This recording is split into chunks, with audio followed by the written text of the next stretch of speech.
Hello everyone, and welcome to my universe. I just realized I forgot to pick up my tablet, and that's kind of important to draw. When you hit the transition button, and you realize, oh no, I forgot to pick up my tool. Give me just a moment.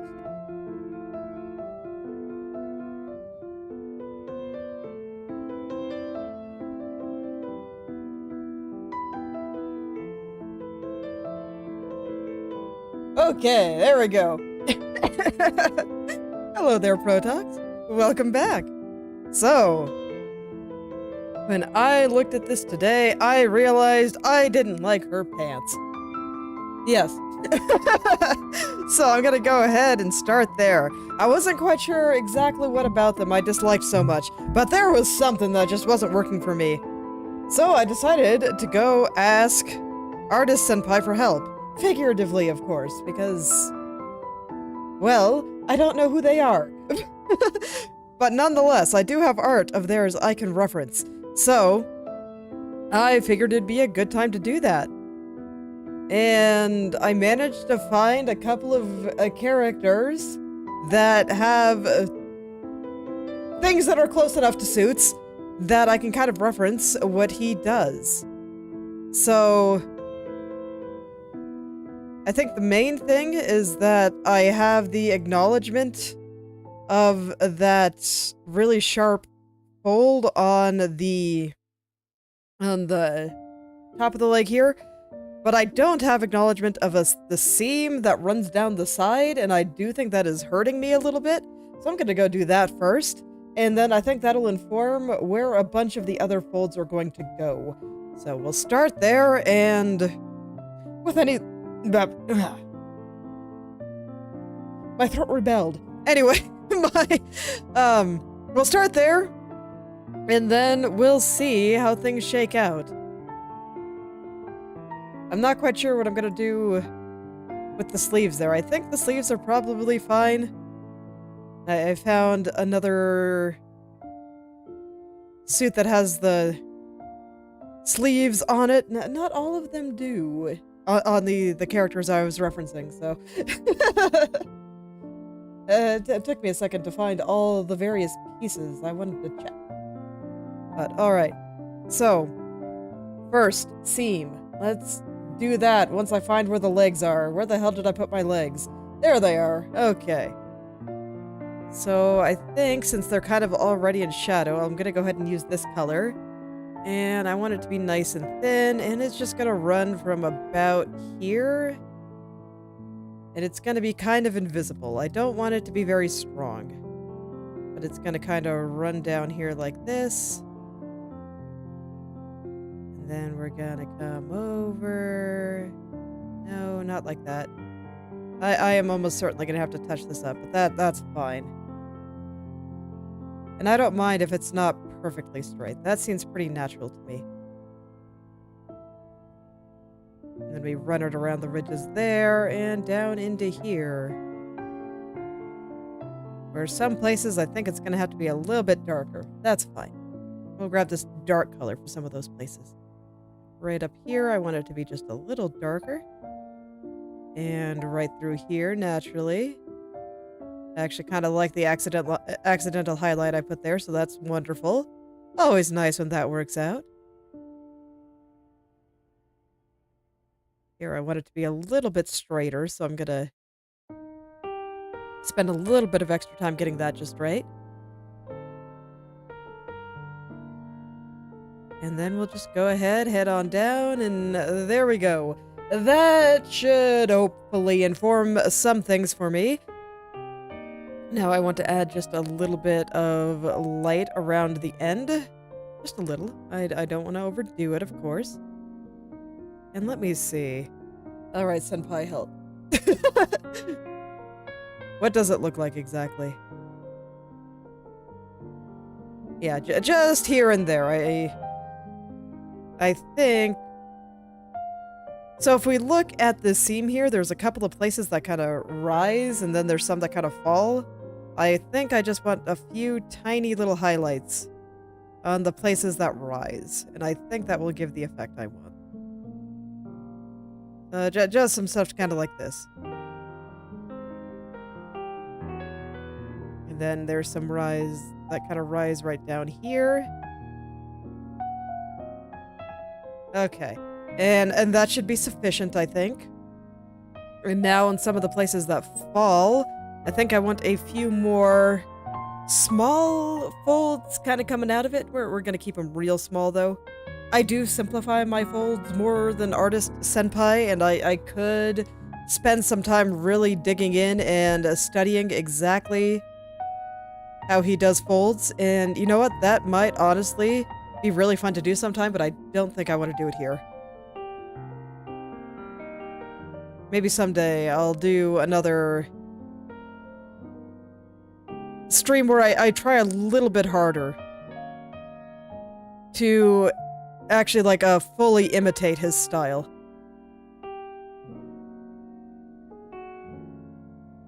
It might be fun.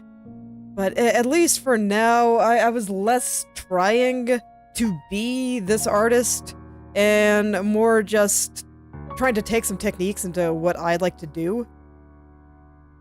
I do think the distinction is important there. So we're still keeping things the way I like to do them.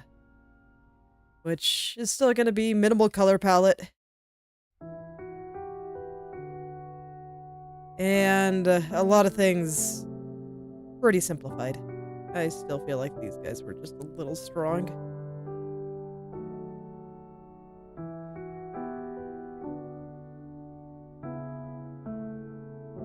So that was my goal from the beginning there.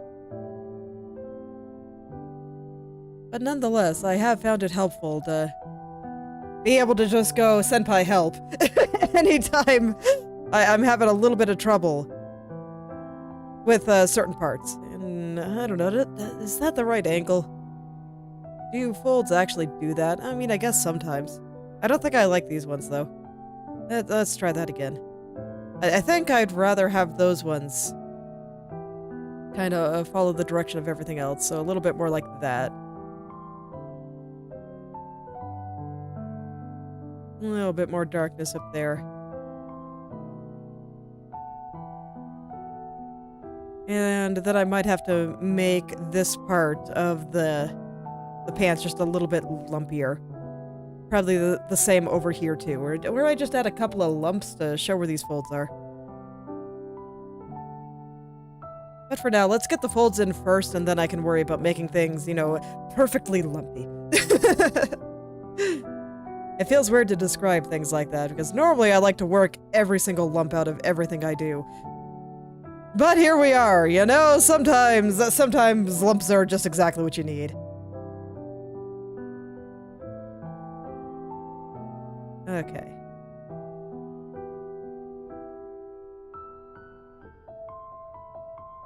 And then I found that the way Senpai here draws, he has some folds coming up from the knees. And the knees in particular, I disliked. Up here wasn't so bad, but I really, really did not like the knees and some areas around the calf here. So I think if I can get some of these folds looking a bit nicer here, then it should work out. You know, in theory. We'll find out. One way or another. That's kind of the hazard with details sometimes, is just, you really can't have one area more detailed than the rest. That's not exactly true. That phrasing is bad. But I feel like once you start adding details in certain places, they just kind of gotta come everywhere, otherwise it's gonna look really weird. And like there are some places that I will leave significantly more unrefined, especially in the background. But nonetheless, if I tried to draw the background in some of my usual more simplified styles, it would not look good here. So I feel like once you start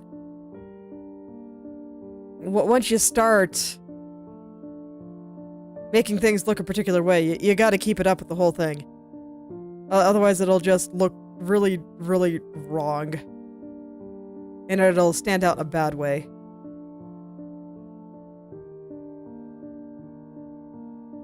Hello there, Daffodils. Welcome back.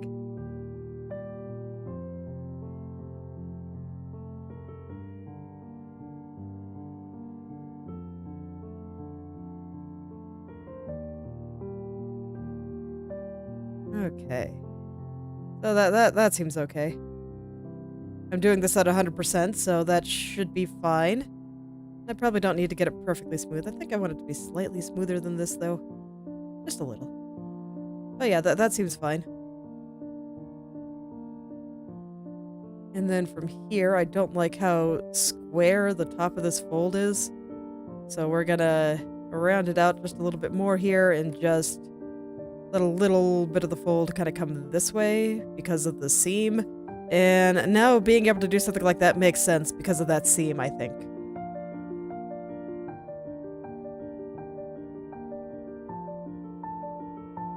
Okay. From here, I want a little bit more of this light coming down. Just a little. And then maybe just a little bit of a dark area behind it. I don't want it to be quite as noticeable as some of the other ones.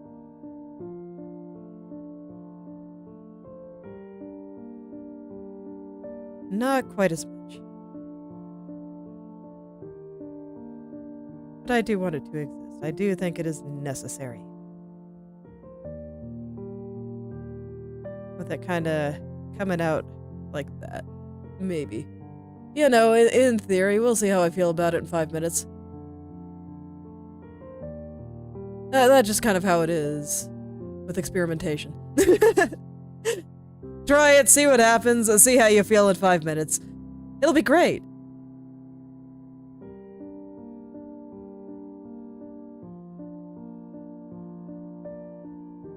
I always like to take that 5 minutes to think about it, though, because it can be easy to get caught up in the moment, and if you take your 5 minutes to think, well, there you go, you're a little bit less caught up in what you just did, and you can look at it more objectively. This is why whenever I finish a picture, before I upload it, I always sleep on it. I never upload anything the same day I finish it, with few exceptions.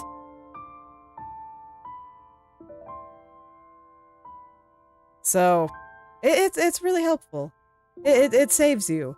Because every time I look at it, I'm just like, oh, well, there's a problem. Why didn't I see that while I was working on this?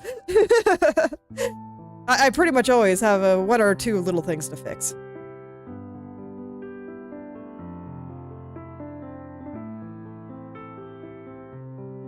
Most of the time, they're not huge. They're not glaring. Thankfully.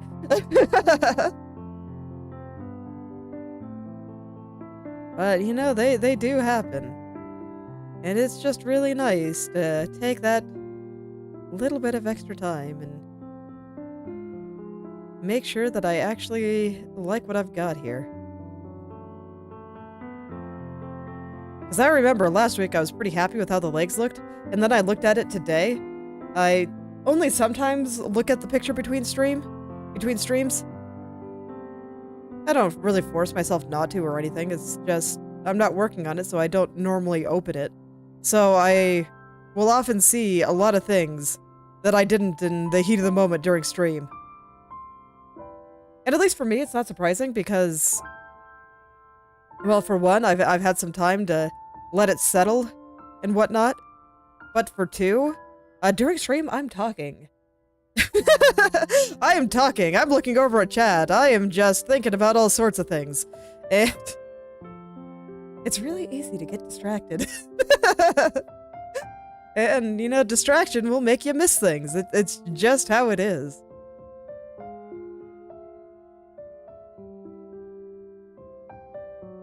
Okay, there's a lot of little things happening there, so I'm gonna grab the blur here and kinda get rid of some of that there. I want this to be a little smoother. There we go.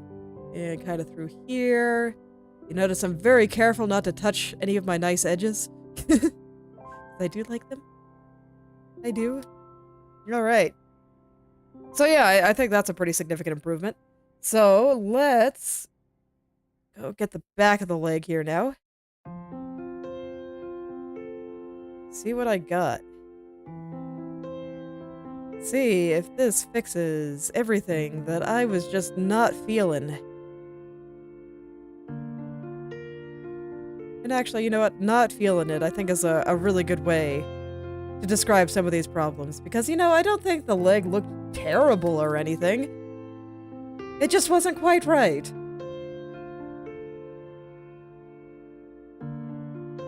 And now it's a lot better.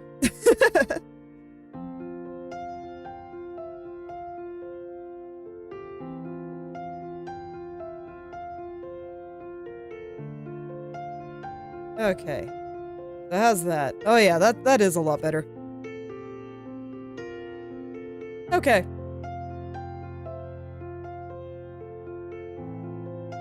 Let's see, do I need to do any adjustments to the trim? I think I do. That does complicate things a little bit, but I'm pretty sure I can just cheat, so I'm not going to worry about it. I'm just going to set my airbrush here to multiply, and I'm going to grab the shadow color. And any place that I think should be a little bit darker, I'm just going to plop that on there, and I'm going to call it good.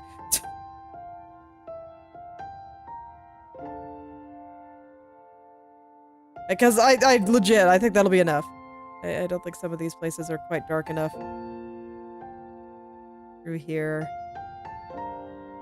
Oh, that looks okay, though. And I think I'll also grab the highlight color, set this to color dodge, and hit a few places that suddenly got a little bit lighter. So like through here, a little bit right there, and there. I think that's fine. And I think the top here looks fine. So I think I'm gonna call that good, and I think I am significantly happier with her legs. I think it's working for me now. They don't feel quite so empty and lonely. I couldn't quite tell you why they felt really wrong when I started today. Just that they did.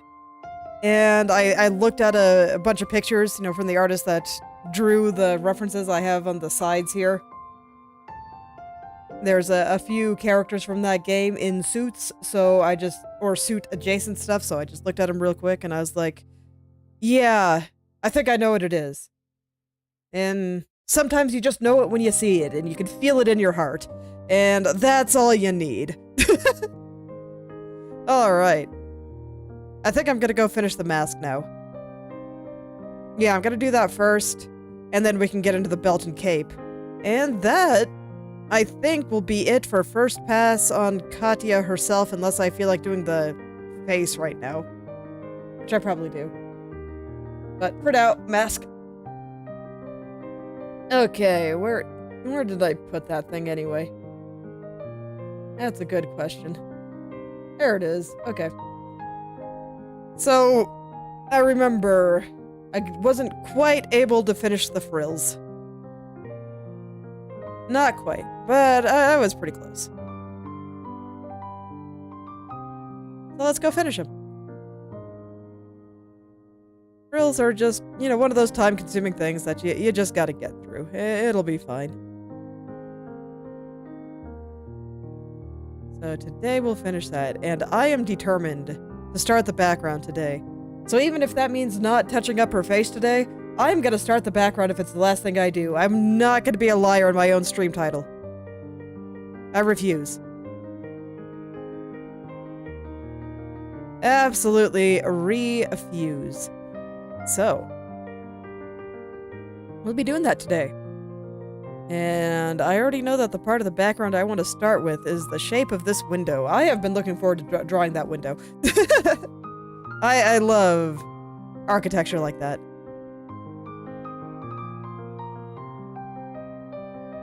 I'm not actually sure what culture kind of inspired that particular architectural style.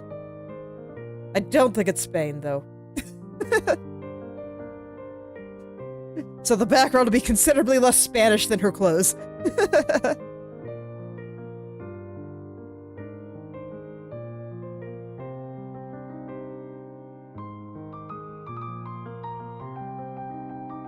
Okay, so let's see here.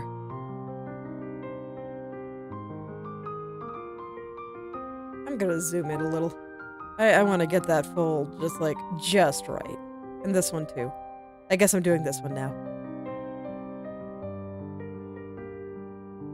I'm kind of glad I started with the highlights on this one, since they were just going to be so heavily blended, unlike some other parts with the highlights where I would do them last. I think it worked out pretty well.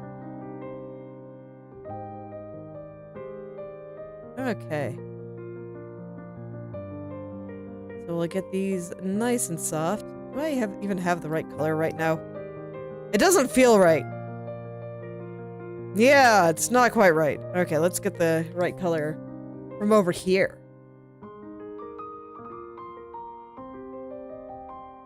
And we'll just draw some nice little frills. And I'll keep her face in frame because I like it when my characters can look at me. It's always why I have to render the face early. I like it when they can look back at me. So being able to keep their face in frame makes me happy. Mm-hmm.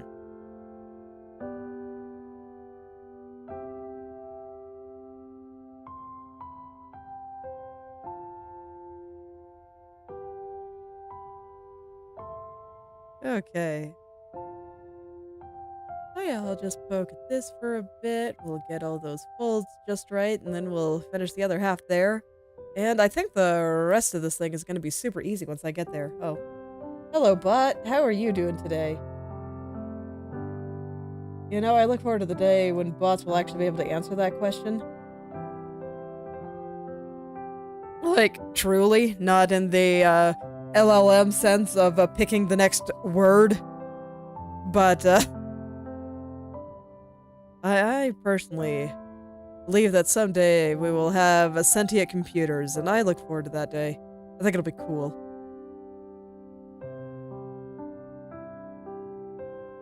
Okay, I want this one to be just a little bit lighter here. Let's blend in this highlight just a bit here.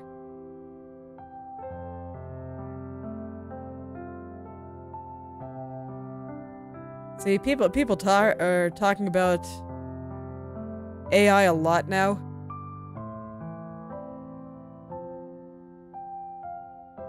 But I actually don't think that the large language model will be the final form of it. I think at some point we're gonna map out the human brain and figure out how it works. And then that will eventually inform the AI. Because you know what it comes down to it, our brain is just electrical signals. And what are machines if not electrical signals? So that's what I think the final form of AI will take. And I don't think we're there yet. We have started mapping out the brain though, and it's really cool. It's so cool. God, I wish I was smart enough to do some of that neuroscience. Or, you know what? The problem wasn't so much intelligence, I don't think. Well, it might have been. But at least when I tried to study chemistry, I couldn't do the labs because I was too allergic to scents. And it sucked. Oh, man. I still remember when we did that initial titration lab, and I had to walk outside, and that was just vinegar. I couldn't take the smell of a lab full of vinegar. And when we did our first lab with ammonia, I thought I was gonna die. It was awful. I couldn't do it.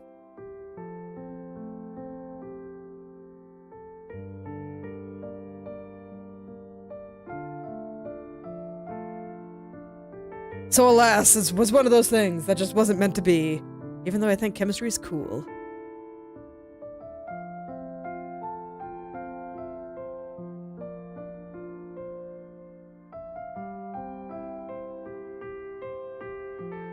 Okay. So I don't mind that I'm kind of digging into the highlights as I get this one.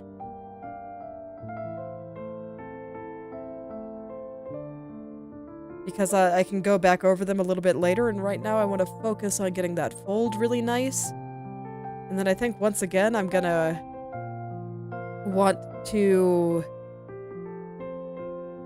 fix the shading on this shadow right here. I'm also realizing I kind of want to fix the shape on a few things. There are just a few places I'm not quite happy with the shape.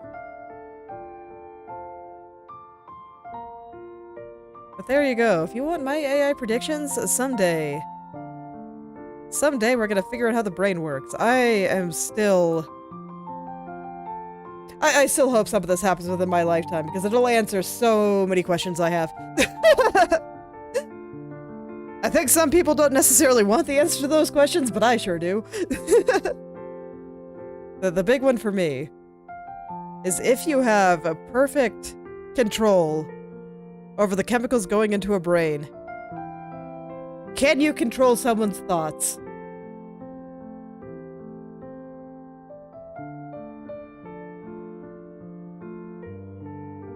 Truly a terrifying question. Because,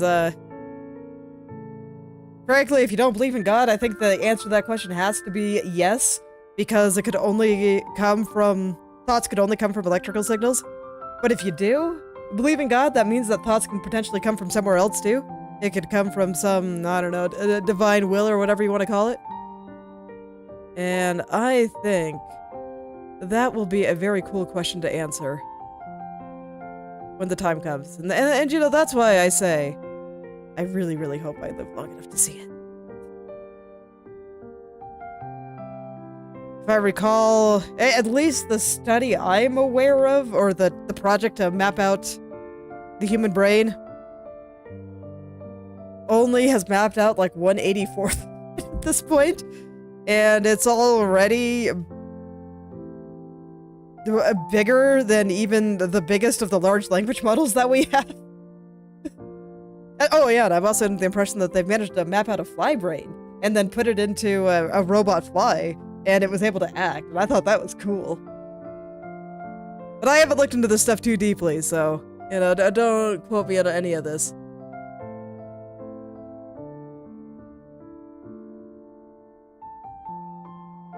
There you go. That's the question I always want answered. If you have perfect control over the chemicals going through someone's brain, do you control their mind?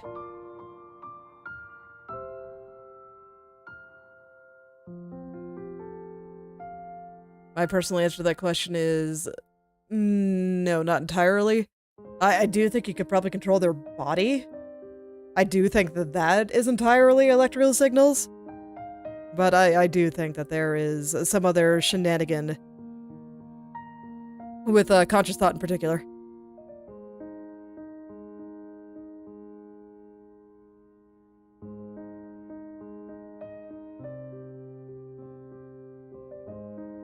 There you go. There's your existential dread for the day. Good to have a little bit of existential dread every day, I think.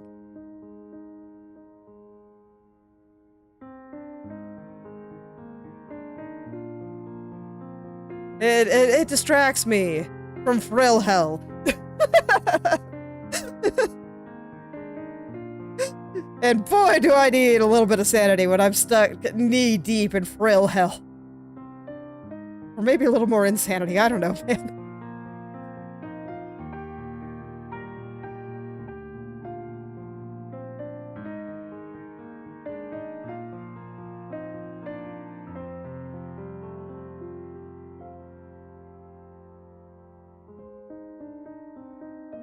Okay, let's get these little folds just right. Okay, we're almost there. Some of them I'm not entirely happy with, so I'm gonna go back over them, but let's just, let's get the initial bit in, because I feel like it. Some days I have a fairly coherent order, and I like to, and I just kind of move from one thing to the next. I don't think this is gonna be one of those days. I have been so scatterbrained today. I've been having some problems with my sleep schedule, and I think I might have managed to get it back on track today, but it also meant that I didn't get quite as much sleep as maybe I should have last night, and you know, that always makes me a little loopy, so it's okay.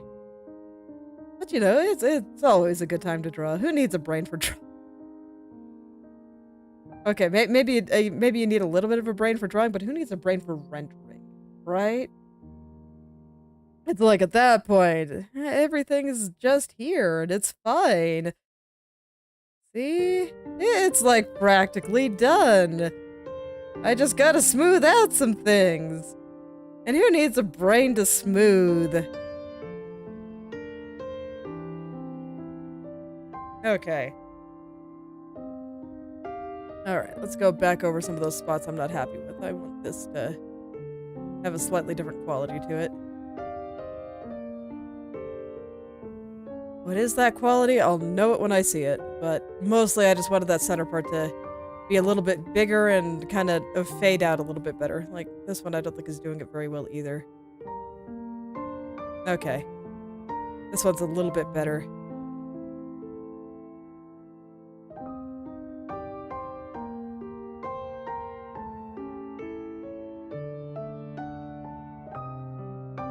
Insomnia's rough, man. It can be really hard to deal with sometimes.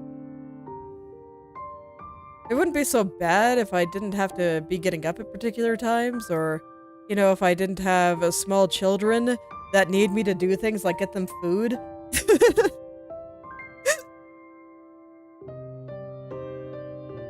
At that point, I'd probably just go back to sleeping during the day again, because that was fine. I enjoyed that a lot. I enjoyed it less when people were noisy, though, and setting off fireworks at inopportune times. Humans really do like to party.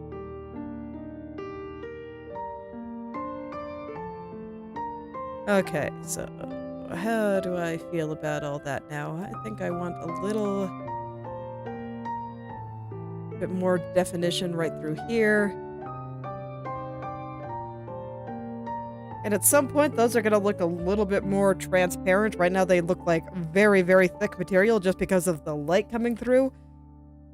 The light will shine through them properly at some point.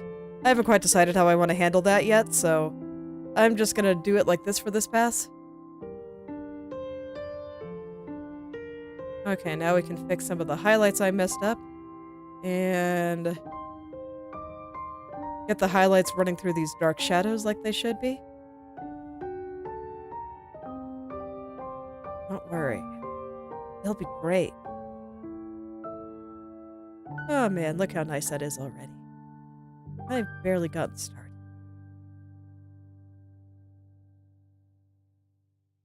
I want to change the location of this frill a little. There we go. That's a bit better.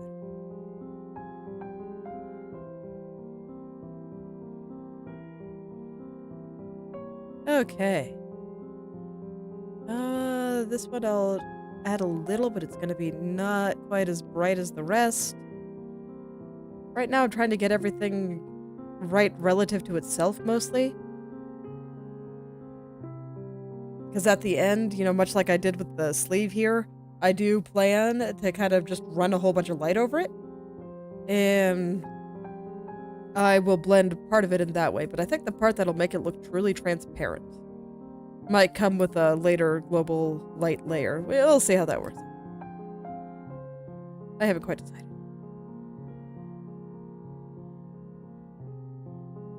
But for now, you know, trust me. Don't worry, I'm very trustworthy. Trust me, it'll look great.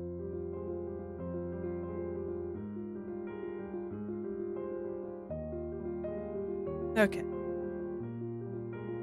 So now let's smooth out the highlights kind of on these parts. I have a particular way I want them to look. I know I can see it very clearly in my head, so let's start making the reality match up with my imagination. It'll be great. I actually think that side looks pretty okay. It's just some areas like over here that just aren't quite living up to what's in my head.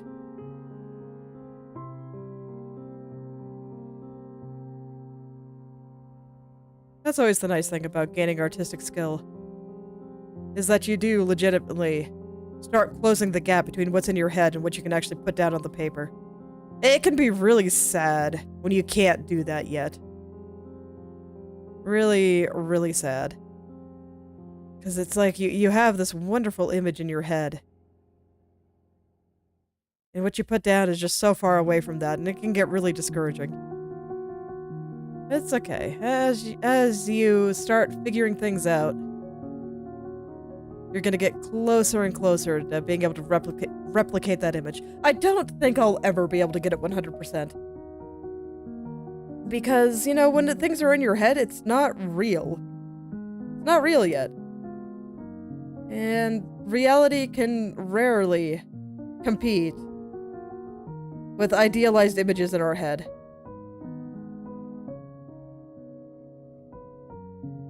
I just don't think it's possible, because, you know, real things are subject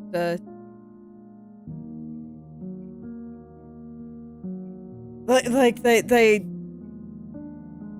when you are imagining something in your head, or at least when I am, I often do it without most of the flaws. And I think that's pretty natural. Because when you think about something, especially when you're fantasizing about something or just have a particular idea, you're not really thinking of all the bad things that come with that, and not always thinking about all the implications and whatnot. Just thinking about whatever it is that makes you attracted to that particular idea. But then it has to be real. And I think this gets especially dangerous when it comes to things that involve people. So, like, people looking for romantic partners in particular. Because, you know, when you're imagining a perfect partner, well, they can live up to any ideal you want. But once they have to exist, you know, be real, exist in reality, well, I don't think anybody can live up to a perfect ideal. I don't think it's possible. You know, these guys actually don't look too bad. I've already mostly got them. Okay. Cool. Good job, fast self.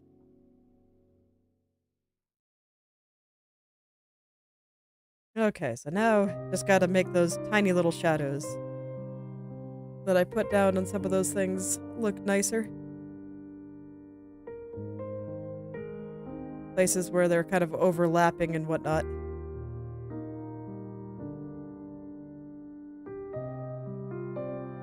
Oh yeah, there we go. That looks nice and transparent. I like it. Okay. Yeah, gotta make this look awesome.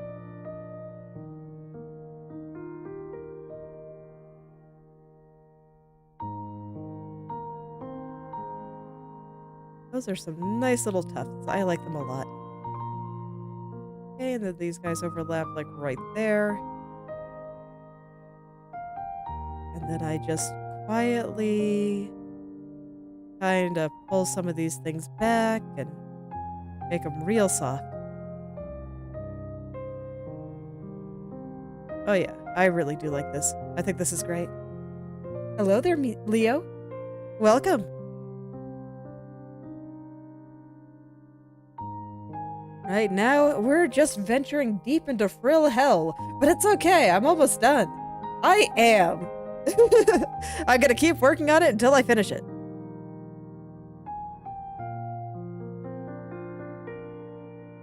And at least with most of the drawings I do on stream, I do the entire process on stream, so I don't work on it off stream.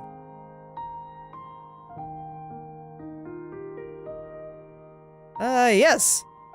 This is like part 27 or something. It has been quite a long time.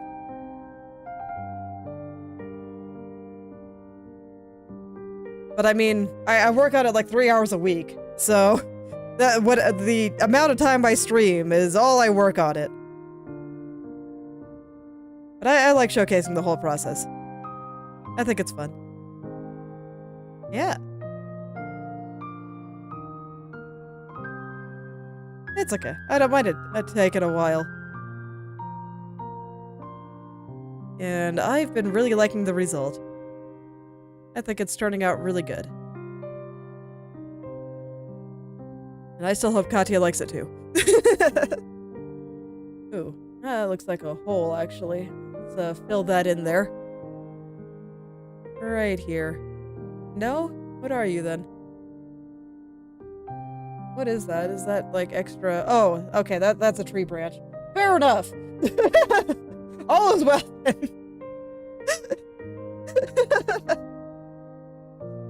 Look, it's an easy mistake to make. Dirt, edge of an unrendered tree branch, they look about the same.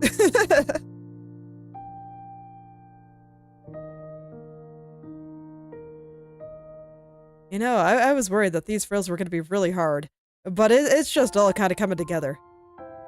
I'm pleased. And they just look super soft and super transparent, so I am happy.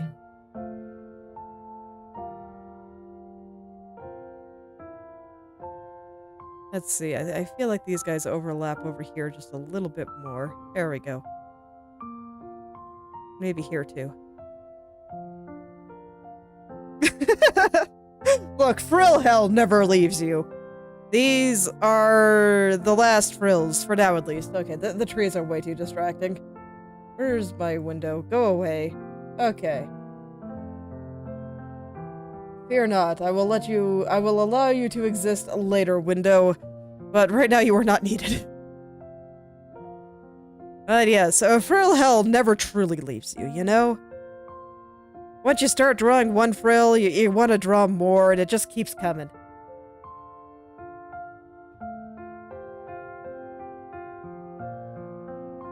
There's only a little bit of that. It's fine.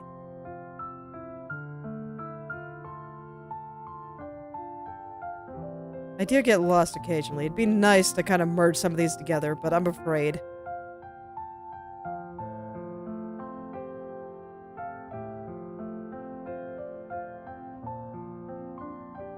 Okay, then let's see. These guys overlap like right here and here. A little bit too dark.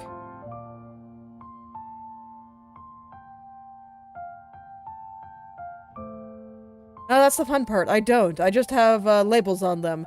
So that this way I know which one is which. I actually used to draw entirely on one layer. But this did make it easier for me to do certain things, so I just kind of rolled with it.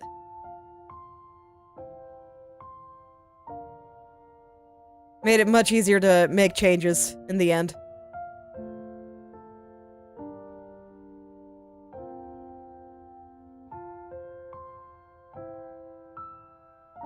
Yeah. Oh, I think the whole background is just in the way, honestly. Let's see. Yeah, I do have a whole background group. Wonderful. So now I can actually look and see what I'm doing a little better. They look a little weird without the window behind her, but No, you know, don't worry about it. It'll look great. You can trust me. It'll be fine.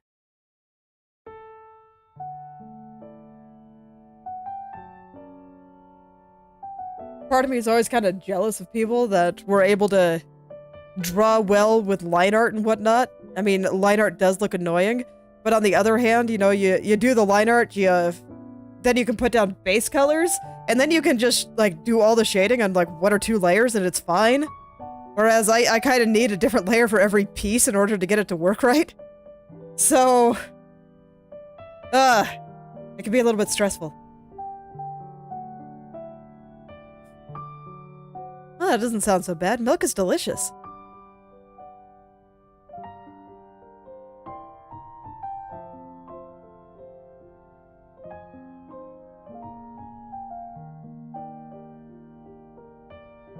So sometimes I do think about how to learn to draw with line art, but then I try and I'm just like, oh my god, this would be so much easier if I just drew in my blobs, and then I go back to my blobs. I like my blobs too much. Hehe. Oh, I didn't think you were.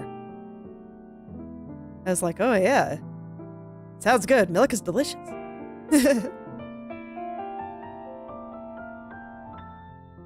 Well, I mean, when I say line art, I even mean what most people call a sketch. Because, I mean, when I draw, I just draw the shapes. And then I refine them later. The early parts of my process are wild.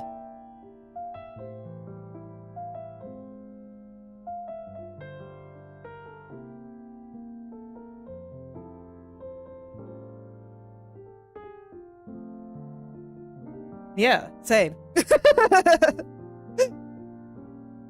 Seems like we think about it in about the same way.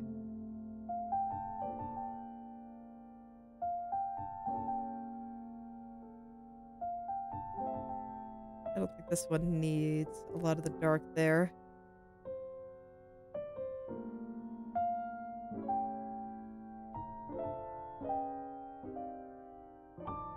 Okay, and there we go.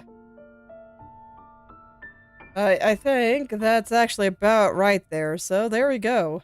Now I can turn the glitter back on, because glitter makes everything better. Do I need to redraw the glitter? Yeah, I think so. Okay. We'll draw the glitter again. I like Krita's Starfield brush for glitter. It works wonderfully. What's coming up? What happened? Why not? I'm on the right layer. Oh, it's trying to draw it on this layer, I guess? Wait, what happened? There we go. Oh, I see. I had 2 layers selected. Okay, let's try that again. I just wanted it to be a little bit sharper. There we go. Glitter! Hell yeah! Okay. I love glitter. Alright. Yeah, I think I'll do the light parts in just white, and then the dark parts I'll go grab my shadow colors here. Let's see, what's a good one for this? Probably this one. And then we'll just plop the shadow colors down just over here, and it'll be great. Oh no. That must have been hell to get out. I bet it made you extra sparkly for like a month, though.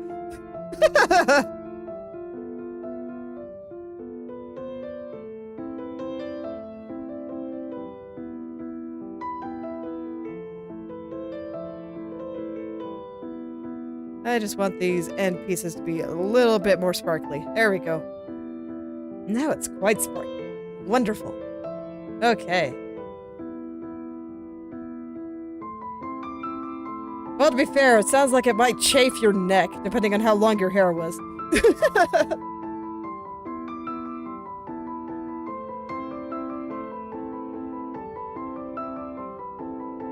Okay, I think I'm not quite satisfied with how hard that edge is, so I think I'm gonna go over it one more time here. It's just a little much.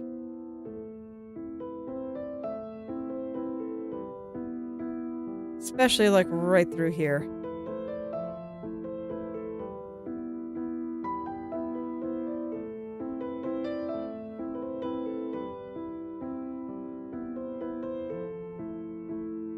Let's see, and then just a little bit more on some of these. I can see why I wanted it like that. I see. Yes. Well, even you can see, my hair is quite long, so those kinds of things would be quite relevant.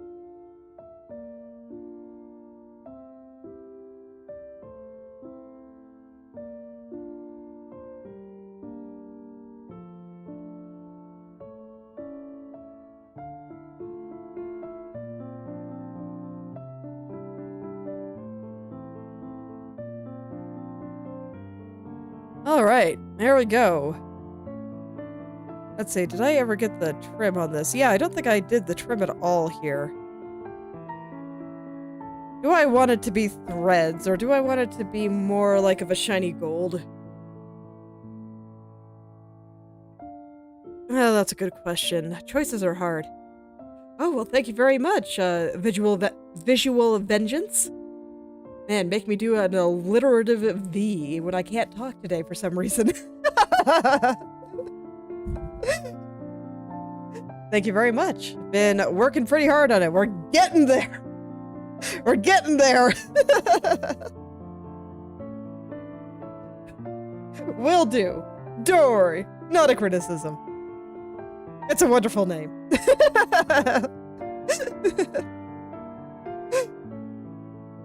Currently, I'm just debating. Because right now I've got this like thread-like texture. You know, I don't think I ever finished the thread-like texture on that, huh? You know, I should do that. Oh, thank you. I've been working really hard on it.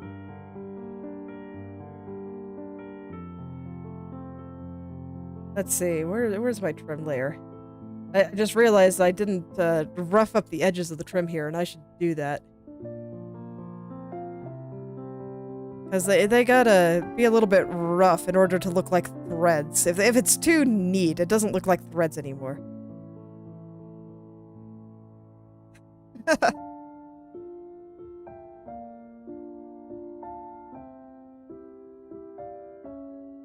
Okay.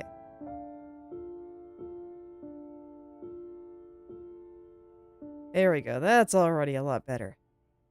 They were just way too neat, and I can't have that. Texture's totally off, but it's too neat. These ones looked fine, but I guess I just forgot to do the ones up here. I don't know what happened. There you go. These things happen. What about down here? Okay, I got those ones. Alright, so...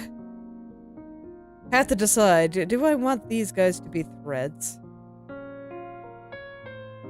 Actually, you know what? I think I do, and I think I'm going to turn the mask into a little bit more of a kind of velvet finish. So I'm actually going to go back over the edges here with my texture brush. Okay, because that'll make it look a little bit more velvety. I have decided arbitrarily to just change the entire texture of the mask. You know, these things happen. Don't worry about it. So let's do that. I am on the wrong layer. Alright, enjoy your milk. Thanks for stopping by.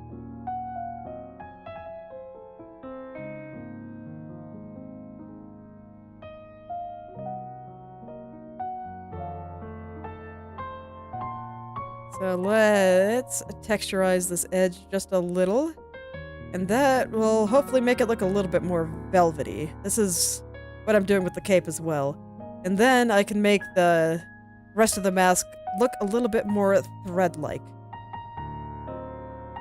Okay, so that looks like the only place I use those colors together.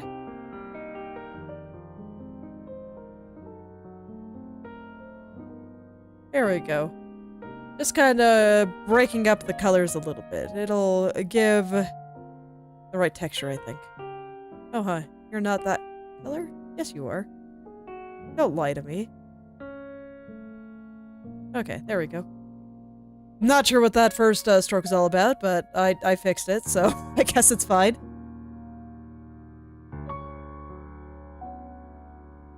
Alright, and then over here...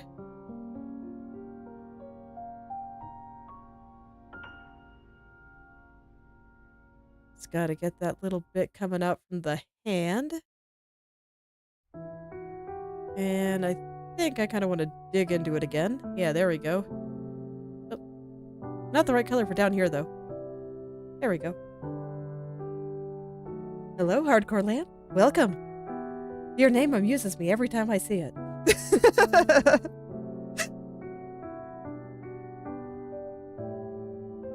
Oh, thank you. I've been working quite hard on it. I want to get these textures just right. Yeah, there we go. And then, you know, throughout here and there, I can add just a few more random textured patches, I guess, to kind of get the rest. I don't want to go too hard at it because I don't really want to affect my values too much. But we can get a little bit of like, I don't know what you'd call this. But just enough to kind of show the texture a little bit more.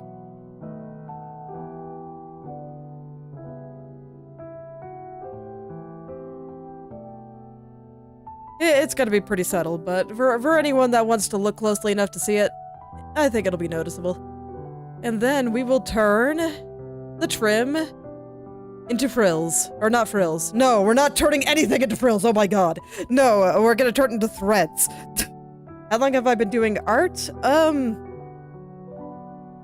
never sure to answer that question because, you know, like most toddlers, I did draw when I was a tiny human, but, and then, you know, I drew a bit more for a long time, and so we could say 20 years at that point. You could say however long it is, and we could also say that I started taking it a little bit more seriously in the past 5 years, so I just average it out and say like 20. Because that's what I really started studying, I guess. How old am I? I am 14 billion. I am 14 billion years old. You know, give or take a couple million. It's fine.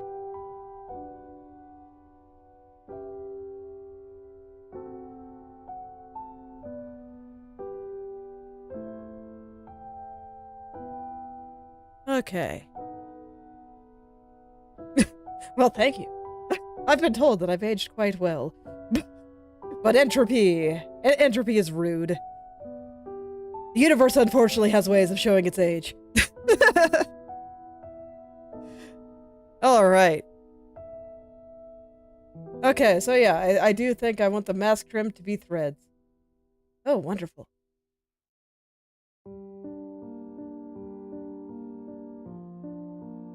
Good to hear that. I don't mind being old, though. It means that I'm not dead, and that's fantastic. Oh, hello there, Angel. Welcome. Right now, I'm just getting ready to go texturize this trim on this mask here. Yeah, precisely. It really does just take time. As long as you're putting in your reps and thinking about what you're doing, I think anyone can learn just about any skill. So, you know, don't let your dreams be dreams. Go out and learn how to do things. It'll be great. Okay, time to make my hand cramp. Let's get the thread texture.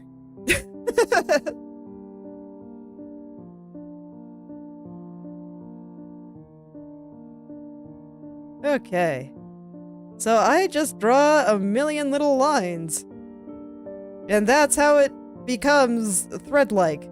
That's how I did every single one of these trim textures. It's actually pretty fast. Since I don't really care that much about the lines, as long as I get the direction right, and I kind of vary up the distance between them a little bit. And it'll start looking like little threads when you zoom out. I probably shouldn't be this zoomed in doing this, but whatever, I'm here right now, and I don't feel like moving, so... Just curious, is my character a galactic entity? I am a personification of the Big Bang. Yes. So, yes, more or less.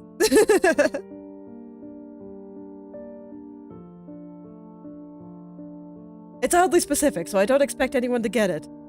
I think the only ones that did would know what Planckera, where I got Planckera from.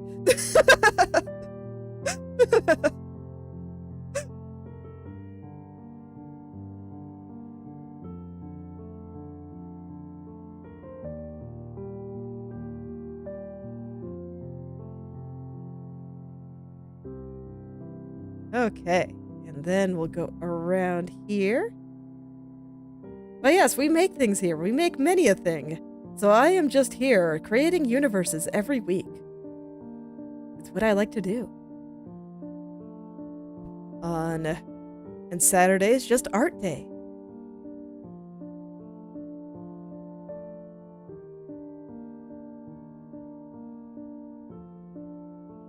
Other big thing I'm working on developing a game, and I do the programming for that every Thursday. That, unlike my art, I do significant chunks of it off stream, though.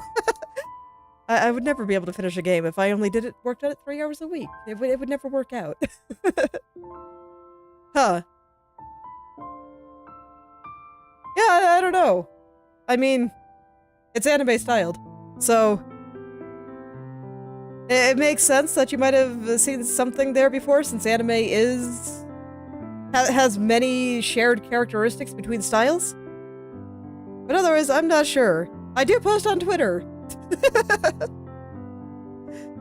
And what engine am I using? I am using Godot, and language is just Godot's built-in language, GD script.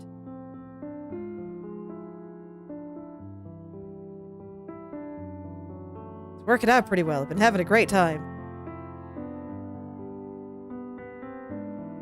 Yeah, I think it's fine. It does what I need it to do. I've never been one of those one of those people that's picky about programming languages. If it does what I want, then I think it's fine.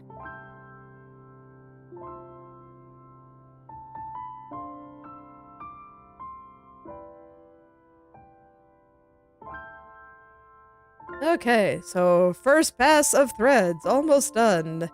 Yay! Like I said, it doesn't take that long, but you know, I still have to go over every inch of this, so... Alright, next. Color dodge. To get some of the lights in, and I just realized that I think I had the opacity on my brush a little bit too high. What a thing to realize, just as you're finishing, but you know what? I think I can make it work, so I'm not gonna redo it. I don't want to.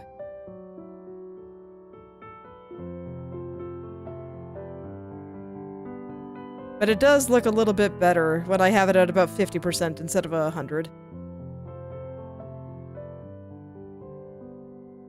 I might just need to go over it again at the end to kinda make the contrast a little bit less strong. Well, happy to have you here.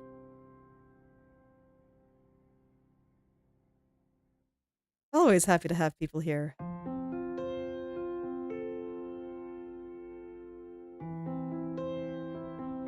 Okay.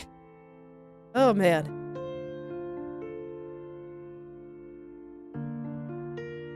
You can see why I was debating on whether or not I wanted it to be threads, because if I didn't make it threads, I would have less work to do.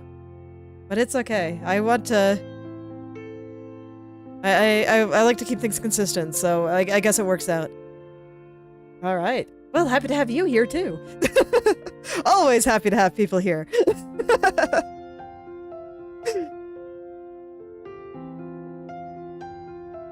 It's true.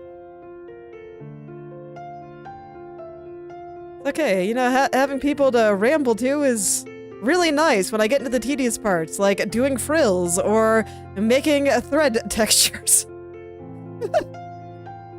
Because it's the kind of thing that can make you go slightly insane after a while, but you know what? It's worth it. So I keep doing it. Always worth it.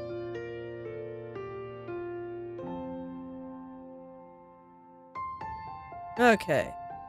I'll do a little bit more over here. It doesn't look like I got the top part here.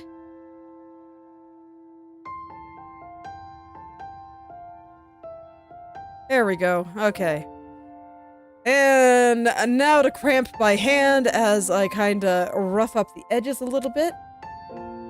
Oh wait, no, that's not time to crank my hand yet. I gotta do some basic shadows first. So let's zoom back in here. Do I like do you mean just fantasy aesthetic in general? Yeah, I think it's nice.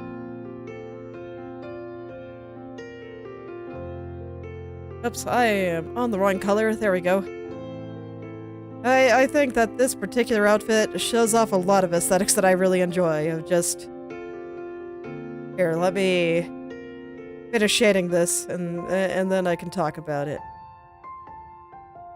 It won't take too long to go over the edges here. I just always like to do this part for a little bit of a 3D effect. I think it makes things look a little bit more three-dimensional. These ones are small enough that I'm scared, so I'm zooming in a little bit more than I normally do for it. But you know, it's fine. It's all good. All is well, but I always feel like when I go over the edges with just a little bit of shadow and then add a few highlights in key places, it just makes everything look a little bit more like it's being sewn into the mask here.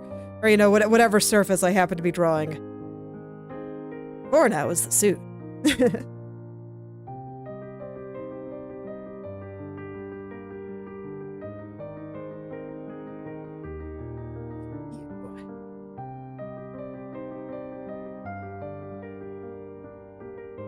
But I am particular about my textures.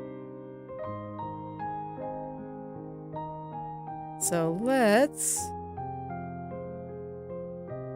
get them all in here.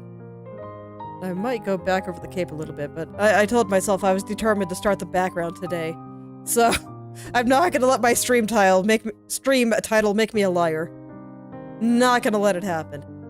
So I might end up doing certain other details later when it suits me.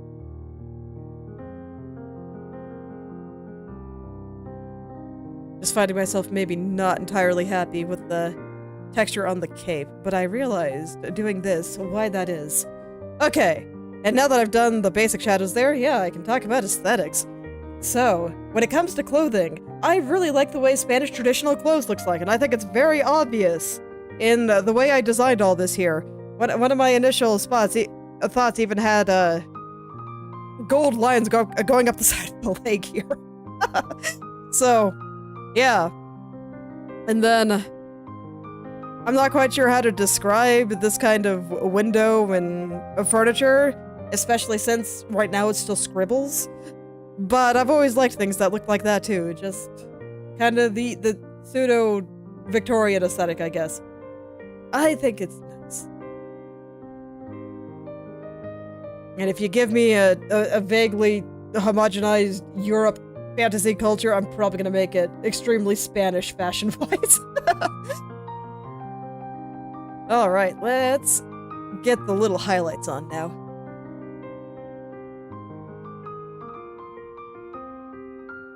Thanks, I like it a lot. I like this design. I think it came out really well. So now, tiny highlights.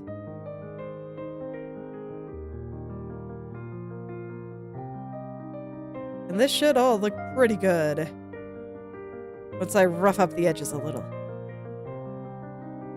And I might need to make a couple of areas just a little darker. Gonna be a little more sparing on the highlights in the shadows, but, you know, they'll get a few. They still get a few. You don't want them to feel too left out, right?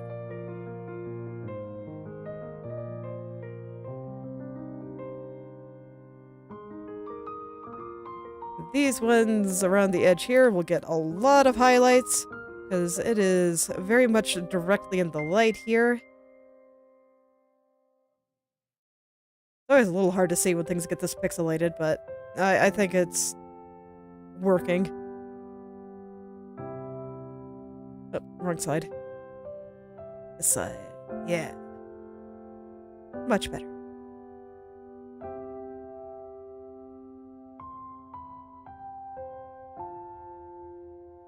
Okay. Okay, that should be good. And now we rough it up. So I always like to do the roughing it up at 100% because otherwise I will absolutely overdo it. So this will give me what it will look like at full width and height. So that this way I'm not tempted to care about every single individual thread. No, the point is just to express the texture, and it just looks better when the edges are not all the same. Looks more thread-like in my opinion. So we'll just rough up those edges a bit, and I think that'll do it for the mask. We can move on to the belt, or maybe I'll revisit the cape. No. I'll do the belt first. I gotta be good.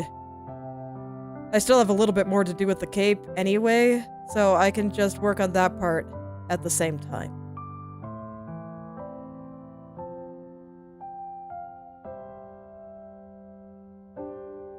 Okay.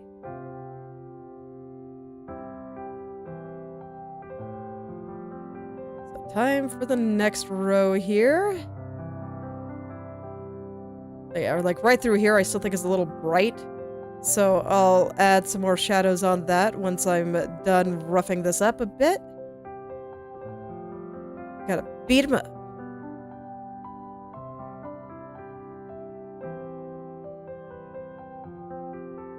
Okay, now around the eye socket.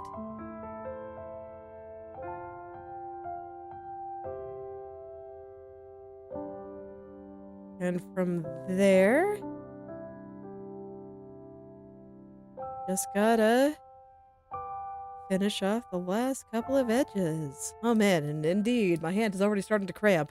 In order to get a good erase, I do have to press kind of hard. But I don't want to use a non-opacity brush because it's a little bit too harsh. Hello there, Gamma. It's going pretty well. I'm just about finished with the mask here, just making the texture on the trim here look a little bit more like threads. Like there's just some embroidery being sewn into the mask. And then it'll be all done. Well, I guess I still have a little bit more to do, but it is about finished. I'm determined to start the background today. I told myself I would. That's why I named the stream title after that, and I am not gonna let the stream title make a liar of me, so I will absolutely start the background today. 100%, no matter what it takes. Okay. And I think I want to do the background before I do the global lighting. Sometimes I do additional lighting on the character before I do the background, but here I think I kind of got to do the big global lighting at the same time, so I'll be doing the background before I do all the things that make it look nice. Part of it's a little bit sad because I really like the way it looks after I get some of my shinier lighting in. Okay, there we go. Oh man, I didn't kill my hand this time. Fantastic. Let's go draw a belt. No. Wait, what am I talking about? I have a few places I want to make a little bit darker.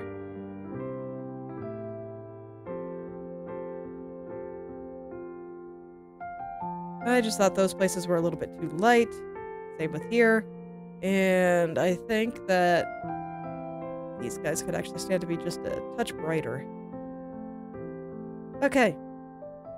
And then I also wanted to do a little bit of global light on things. Well, I'm never sure how to answer that question now. Just how long have I been drawing? As you know, like most toddlers, I spent much time drawing. But was I taking it seriously? No, not really. I was just kind of derping around. Why are you not getting brighter? Oh, because I have it set to dark and not normal. And then, you know, I would doodle a lot, and as I got older, And I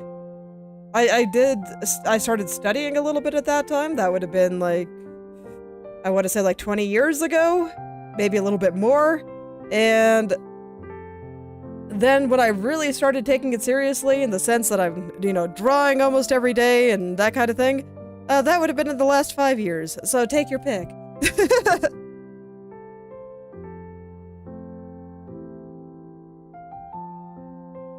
There we go. Just wash things out a little bit so it looks like it's kind of fading into the background. I think I need to do that with the trim as well.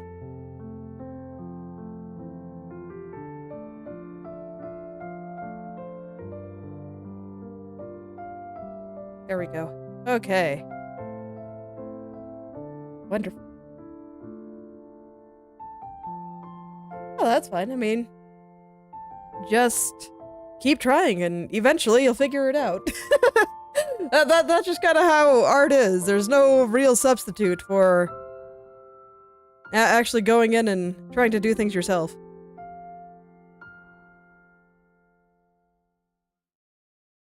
But don't worry, art is hard. So it's only natural that you might still be having a bit of trouble.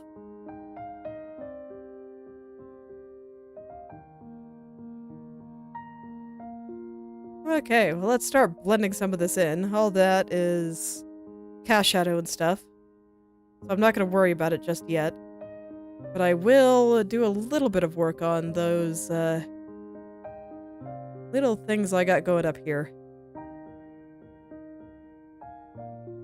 I think I can make those look pretty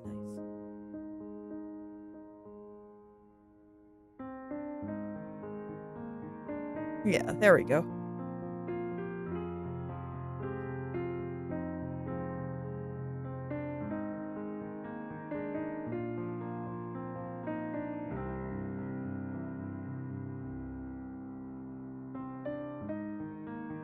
Yeah, I mean, I think everyone has a particular creative thing that would be enjoyable. Not necessarily that you have to be able to make a living at it or anything, but just something that makes them happy.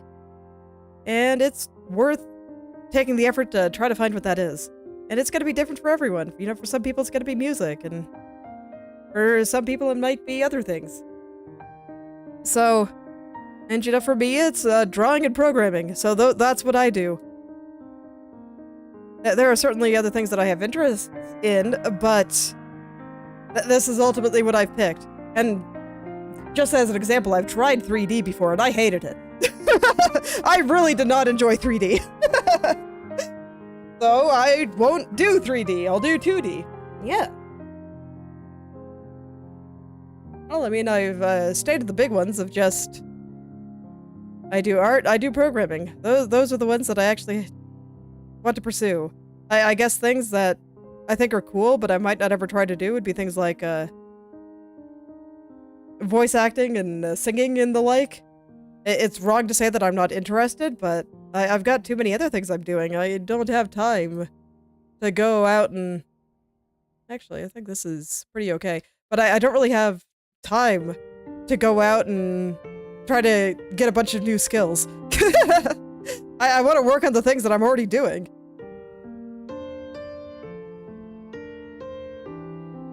Okay, so this is gonna look weird for a little while, but you can trust me. I'm gonna make it look good. Alright, where's the belt buckle? Here we are. Just so I can see what I'm doing, I inverted the colors. Oh yeah, when it comes to creative stuff specifically, those would be the big ones. I know, and I hate it.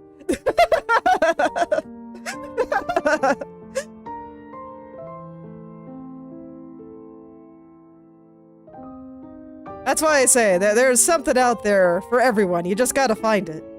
Something that'll just make you happy. 3D is not that thing for me, but that's okay. It is for a lot of people. And I think that there's been some beautiful stuff made in 3D.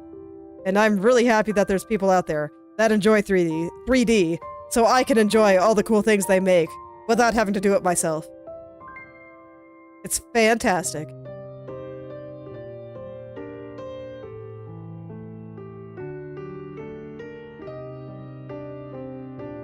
honestly, I don't actually think it's that hard. I really don't. I mean, getting good is hard, but in terms of finding it, I mean, all you really gotta do is listen to your heart and other platitudes. It's, to an extent, you probably already know. It's just a matter of being able to beat through the frustration of being bad at it.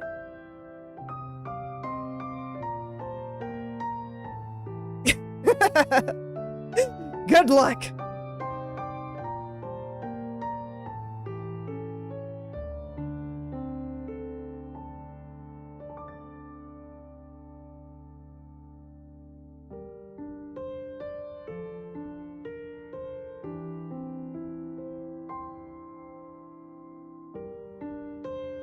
Because you see, when talking about, you know, finding the thing that you want to do, like, honestly, I don't think it's that hard. I think people could overcomplicate it and make it seem hard. But I think a lot of that is just because there's a degree of fear in being bad at things, for one, and for two, I think a lot of our creativity is kind of beaten out of us. And that's always the unfortunate part. And so for whatever reason, you just think you can't do it. But at least for me, it's like, I don't really think there's ever been a time that I have just not wanted to draw. Like, there's been periods where I stopped for one reason or another. And there's been periods where I just disliked it strongly due to other circumstances. I have a lot of very negative art-related experiences. But I always picked it back up again. They can't stop me either. And a lot of it just comes down to knowing, like, what do you want to make? And what is it that keeps coming back into your head?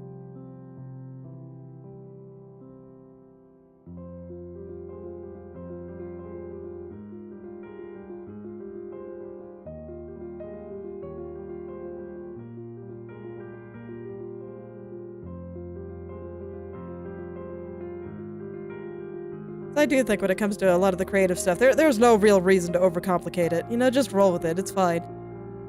If there's a thing you want to make, just go try. If it's the first time you've done it, you'll probably suck, but you know what? That's okay. That's to be expected. Things are way hard when you're just doing it for the first time, or even the second or third time. Alright, I want to adjust that trim there. It's not supposed to overlap that shadow. Right there. There we go. Right here, too. There.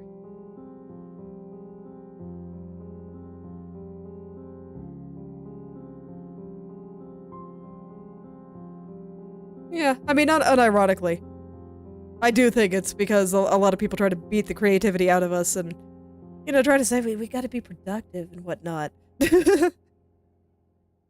Or that there's no future in that, or nobody will look at what you do, or anything like that. Yep. Pretty normal. And then there's always the taste gap, because, yeah, you're gonna be bad when you get started, and that's just how it is. And that does make things feel bad for a little while. Whoa, very nice. What are you gonna make with that, for game development?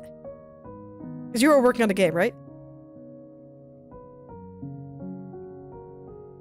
Okay, here we go. And then since these colors are so similar, I do think I need a little bit of shadow around the edge here just to separate them.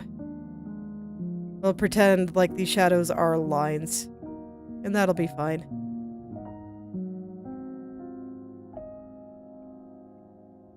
Now I'm not convinced that's true. Failure sucks. Yeah. Alright. Well, good luck. See, I'm not convinced that the feeling of failure makes it better. It can. But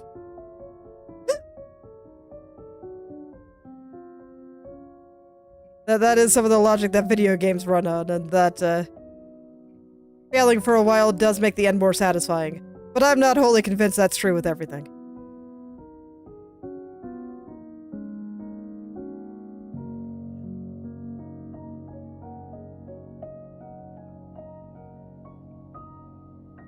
I'm glad. It's never quite been that way for me, but that's okay. It can be nice looking at how far you've come, but I don't know, if I could just make exact replicas of what's in my head, I think that'd be great. I'm definitely getting closer, but I'm not quite there yet. Oh, wait, I'm drawing on the wrong layer.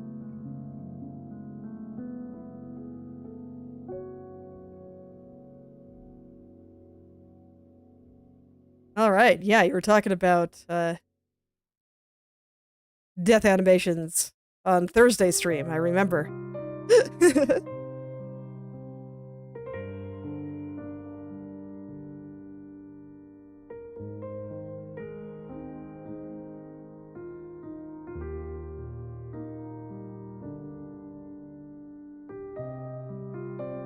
Right now, I am working on a Metroidvania, where instead of having things like your movement speed, your jump height, your attack, and your health fixed, or maybe only slightly upgraded as you play, you're building a neat factory on the side that directly affects those stats. So if you have a really awesome factory, you're going to be able to run faster, jump higher, and have more health and do more damage. So if you get good enough, you'll be able to jump into the stratosphere, run through lava, whether that's because you're really fast or have lots of HP, or, you know, both, either or. Whatever configuration you end up finding. So, we're really looking forward to that. Right now, I am struggling with how to handle the calculations for how much resources are running through the factory. So I might be at that for a little while, but I think I have a good solution. I'm hoping to try to implement that this week. Probably mostly off stream, but you know, maybe someday on. Because then I gotta do more to make things work between rooms and whatnot.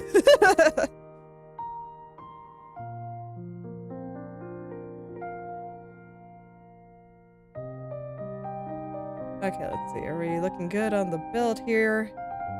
I think so. I don't want the build to be super textures. I think it's fine.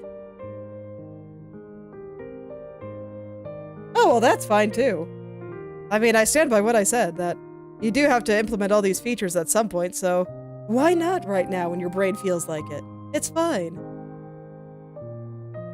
Actually, before I do thread texture, I want to have a few more shadows in some places.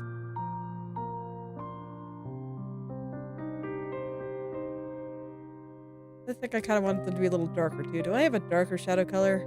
I don't. Okay, we'll just use this one then.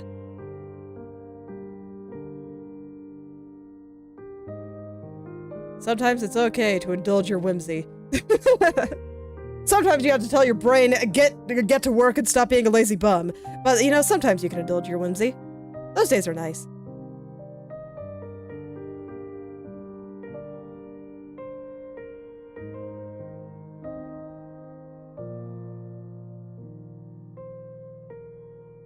Okay, there we go. Now I think that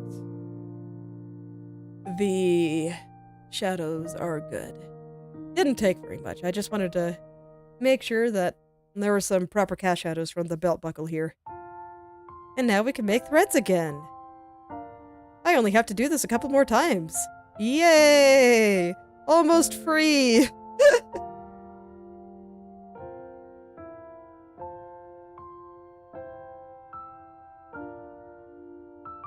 Okay. So I do like to pay attention to the direction that I think the thread should be going. So you can see that I made the direction on the thorny part of this branch, or vine, or whatever you want to call it, go at a slightly different direction than the rest. And I think it makes things look a little bit more sewn on. I'm not sure if anybody will ever notice some of these things once it's done, but nonetheless, it makes me happy, so, you know, who cares? It'll be great. Okay, I was debating on whether or not I needed to fix the shadows from the hand, because I forgot to do them. And the answer is yes. Yes, I do. Okay, let's put a little more threads in there again. But there we go. I think all is well now.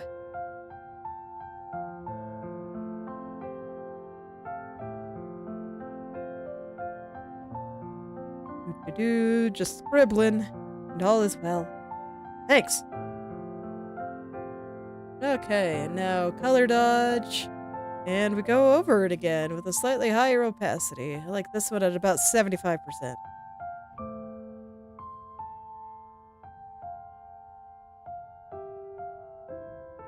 And this is just gonna give me lots of varied thread texture. Just varying the colors a little bit makes it look more like thread, so this is literally just about having a bunch of color variation. Make it look like it is made out of just hundreds and hundreds of tiny little threads.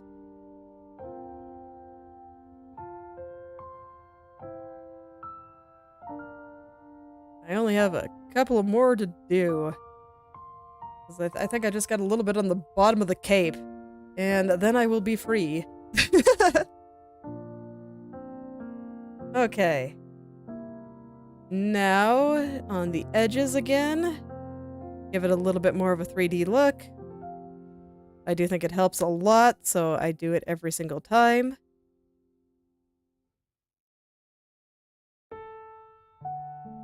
That's always the fun thing about being an artist. You get to convince people that things are real when they're not. Like, you're just looking at a 2D screen here. This is perfectly two-dimensional. But nonetheless, I think I'm able to convince people that this is a 3D scene. That there are, in fact, things further back than her. Even though there's not. It's just perfectly two-dimensional. Being an illusionist is fun. I recommend it to everyone.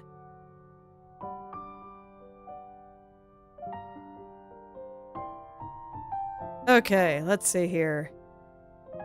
Now, highlights. So this one's gonna get more. A lot more, since it's like right in the light there.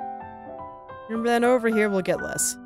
But I want to put a few on. I do think it makes the threads look just a little bit more three-dimensional when there's a few highlights here and there.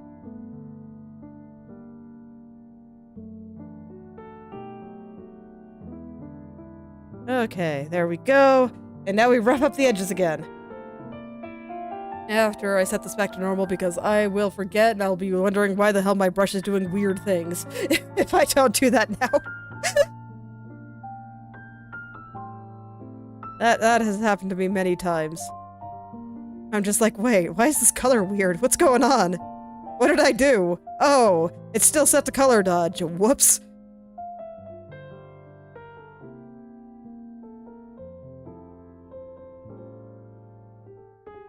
Okay.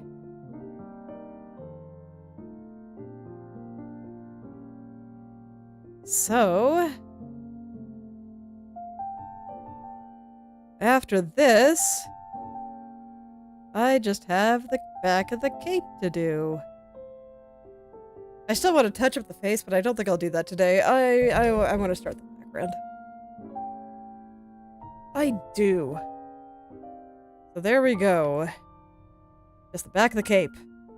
So I'll do the front of the cape some other time. I want to make sure that I actually do spend plenty of time on the background today. So let's see here. Where's the cape here? Get to go derp around with my texture brush. Hell yeah.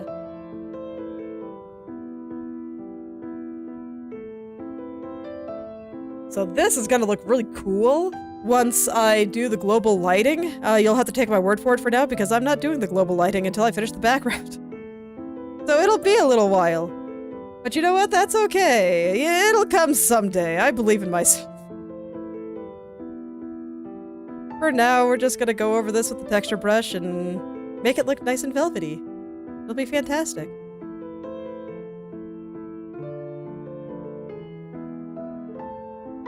So just kind of, once again, adding those little texture variations that I thought made the mask look really good. By putting some of the lighter color in there and then going back over it again with the darker color. Yeah. There we go. Okay, and then from here, I just wanted a little tiny cast shadow from the edge there, but I do think that is too dark from what it is. So we'll take that back a bit, and then, you know, we just texturize it further. Make it nice. And with lots of varying colors. I might even pick out a highlight, because I've got some highlights. I use the same color in the flower there. Oh yeah, I'm having a great time. I love drawing. It's wonderful. And this is the, you know, when things get really exciting, because now it's like what I'm drawing looks like something. For a while, it really didn't. Or it's like in the very early parts, it just doesn't really look like anything but some scribbles. And then later we kind of get to the stage that this one is in, where you can kind of see what's going on, but it's really messy and doesn't quite look like stuff. Like compare this pattern with, let's say, this pattern. And like now everything is just getting super refined, so you actually can see what it is that I'm trying to do and what it is that I'm putting down here. So that part is always really exciting for me. It's one of the best feeling.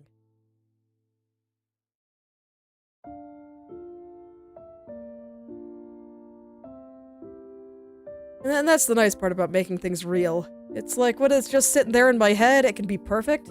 It can be exactly what I want it to be. I don't have to think about any implications or consequences. It just exists however I think it should.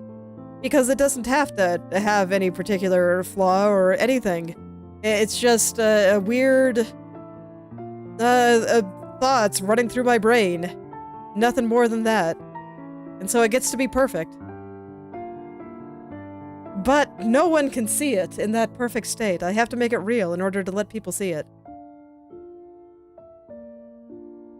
And now people can see it. It's great. I love it. I'm really looking forward to getting there with my game too, because it's like art is one thing, and I'm always very happy to show off some of the visual stuff in my head when I draw. It's very satisfying. But like when I finish my game, people are going to be able to play that. That's crazy.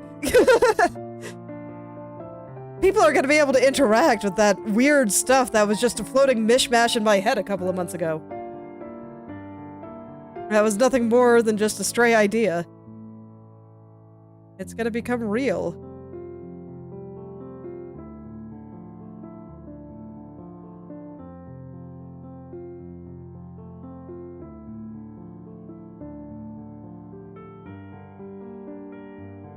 Man, this is gonna look so cool once I kind of get the light shining through it.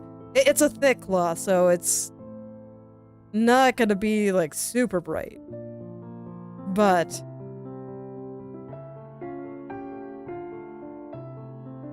it's gonna be good. Oh, thank you. For a while, I had a lot of trouble with it, so I did a lot of studying, and now I think it's better.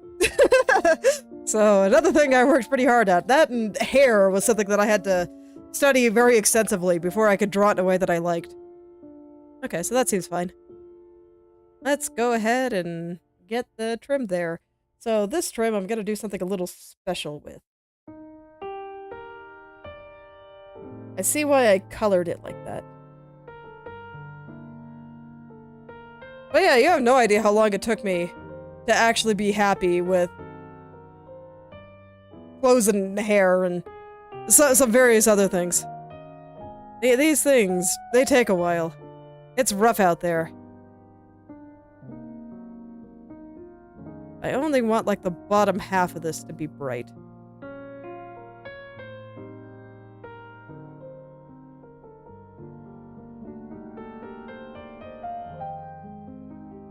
There we go. Okay, that should be perfect. So now I think I can go in and make it thready again. This is gonna be the last one, at least for a while. I mean, it might be the last one forever. Or no. Last one on this half. Yeah, on this outfit. This outfit's gonna have the same textures. That one might take a while. That one is gonna have a bit more. But at least it'll be the last bit. For this side. Okay. Let's go make some threads.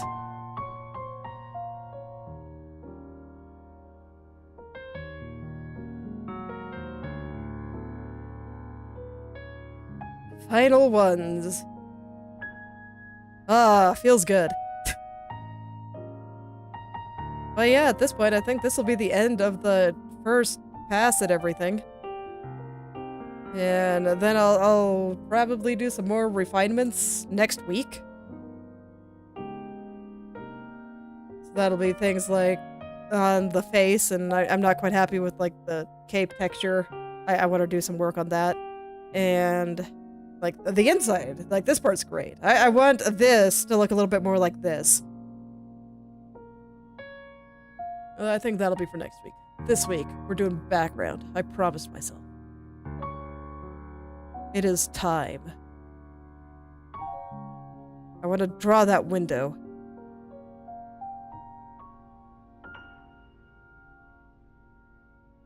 I think it's already looking sufficiently fancy, so I think I just gotta make it pretty.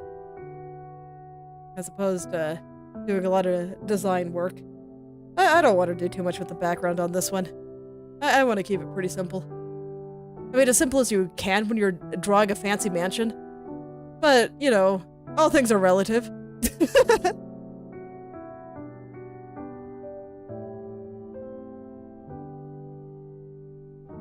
Okay. 3D bit. Highlight bit.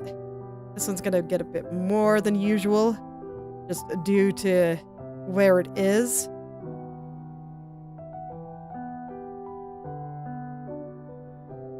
Okay, and now we rough it up. One last time. Let's go beat up the threads. Beat them into submission. Make them look good. Yeah, these guys don't look nearly beaten up. I might have accidentally skipped the edge here. That's okay. Well, we'll revisit the other part of the cape later. Today is window day. And I think that once I've got this little window going, it's gonna tell me a lot about how I want to do the final bit of lighting in this room. I've got some of it going. Like, I didn't completely ignore the light source as I was working on all this. Nah. But it'll get better. I'll bring up the little preview after I finish that. There we go. Okay. So, what I plan to do later, it doesn't match up at all right now, but you can see even just a little hint of it already looks pretty cool. Despite its inaccuracy and everything, it's like, yeah, that's gonna be fantastic once I get there. I am looking forward to that day. But for now, we turn it off.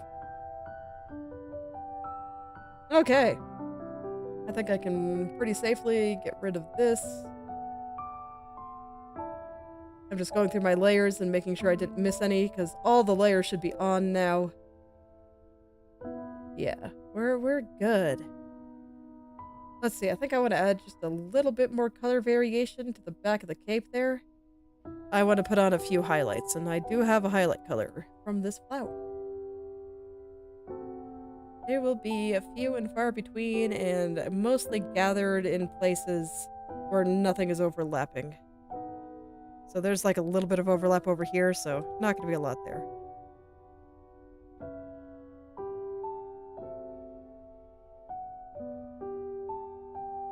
Ah, just drop. See, I'm being careful. Being very careful. Okay, so now we can get some more of the kind of mid-tones I've got in the flower here. It'll probably be easier to pick on the other side since that side is less refined. Plop that back on to get it closer to the correct color. And then we'll go over the shadow again in the shadow areas.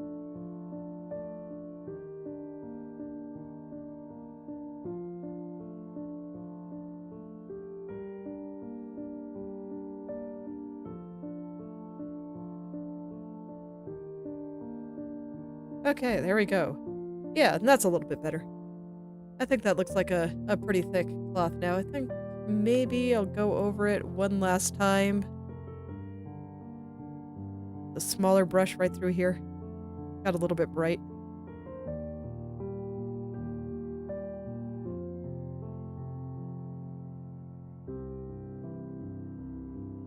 Yeah, there we go. Okay, I think that looks like a nice velvety cape. At least the back part. Someday the front part will match. But that day's not today. Let's go draw a window. Okay. Oh, I still have the light and dark layers on here a little bit. That'll be for later. Window. Wonderful. Okay, so I want this to be symmetrical. So we're gonna use the symmetry tool to do half the work for me. I am a believer in letting computers do work for you. So, here we go. I think the center is right about here. Lock. Alright, I definitely don't want to move that because I will have a bad time if I try to move that around. Do I have a shadow color picked out for the wood yet? I do, right here. Okay. Do I have a highlight color picked out for the wood yet? I don't. Okay. Good to know. Now let's just get started. So I'm gonna leave her on so that this way I don't get bogged down in details that don't matter. Because that is something that I do if I'm not careful. I'm just gonna start by kind of cleaning things up a little bit, but I might just take the line tool and draw some very straight lines here. Getting rid of a lot of the decorations for the time being, that's fine. They'll get to exist later. Right now, I just need to focus on the structure of the window, and if I get caught up in decorations and everything right now, once again, you know, I'm just gonna have a bad time. We're not gonna worry about it. In fact, I'm gonna simplify my life, and I am going to get rid of all the brown. And things are gonna look funky for a bit, but that's normal. Don't worry about it.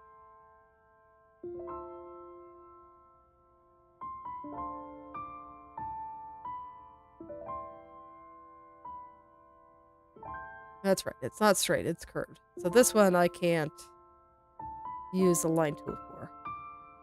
But I can for like the bits going down the middle and whatnot, and I probably will. Hello there, Wendell. Welcome back. We're drawing a window! Not in the slightest. I am so not extroverted. Oh man, socializing is very, very tiring, but you know, everyone needs some, and I am very glad to have this stream. Because it lets me do some of that without it being too terrifying. It's wonderful. Huh. Do I have it clipped? I do. Oh my. I don't think I want it to be clipped.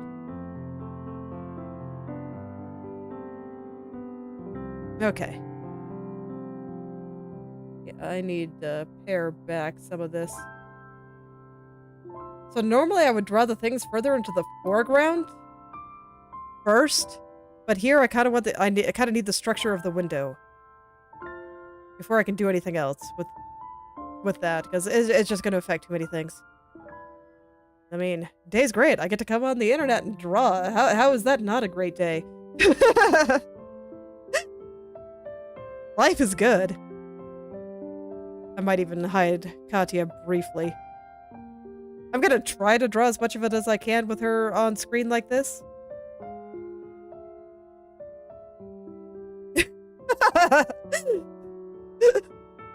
Well, I'm glad I don't come across as antisocial as I actually am. I always worry about that, you know?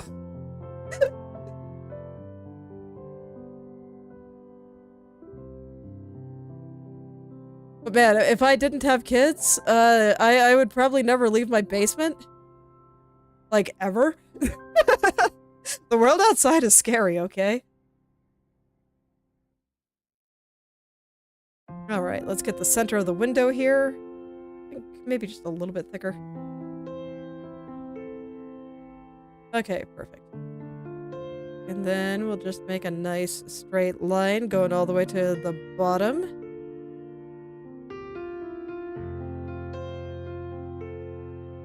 I think that actually is a little thicker than I want it to be. I changed my mind. And I realize it is getting thicker due to the symmetry here, but I kind of want it to be that way. I think I'm actually going to get rid of the line I've got just entirely. It's okay, you know, all that little sketching I did before, it was important. Very important. It gave me a good idea of the style that I was going for, so that this way I would know how the picture would eventually turn out. But now it's in the way, so I need to destroy it. A little bit too thin.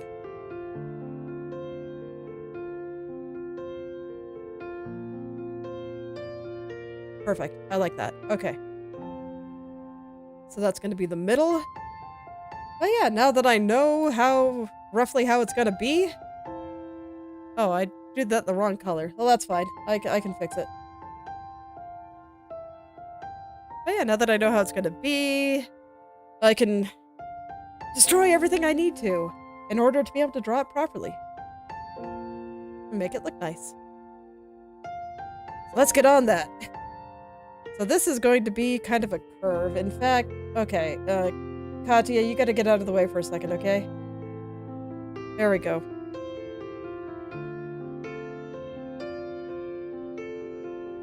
I'm not gonna worry about cleaning up the stuff that she's on top of for the most part, but what I do want to do is get the sides of the window here to be very straight.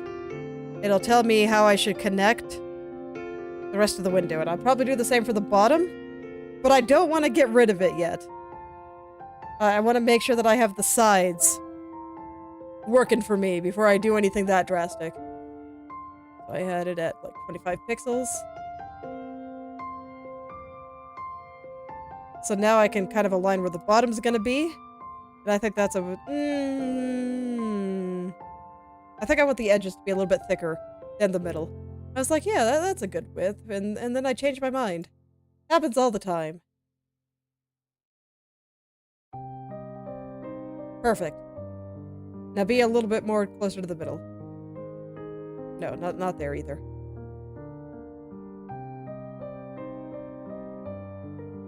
Right here, maybe. Yeah, right there. Okay. And the bottom, I think I might also make a little bit thicker than even that to be able to make something like a windowsill later. So that one is actually going to be pretty big. Maybe not that big, but still pretty big. A little bit more.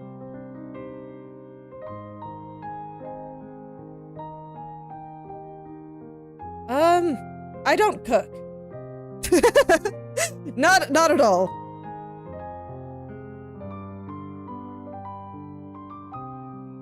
So unfortunately, I do not have recipes.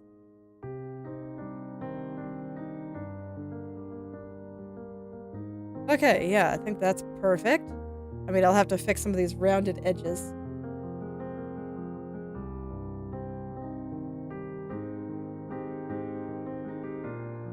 Yeah, and then I can start getting this top part. Okay, so Katya can come back for a little bit. Do I like the proportions of all that? It's not lining up with the belt, is it? No, it's not. Okay. It is a little bit closer than I'd like, though, so I'm gonna go ahead and extend this downward just a little.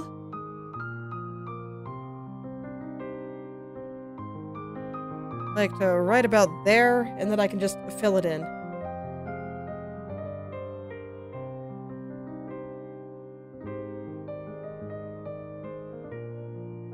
There we go. Wonderful.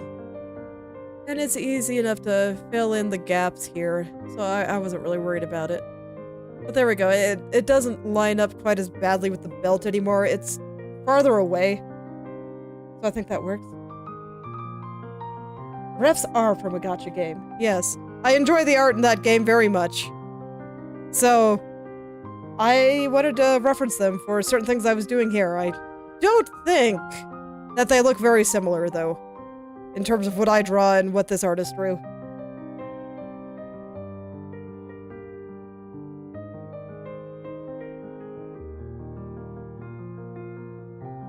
Look, I may not enjoy gacha that much, but I'd be lying if I didn't say that they had great art. And it makes sense, because they live and die on people wanting their characters. So of course they're gonna make their art look good.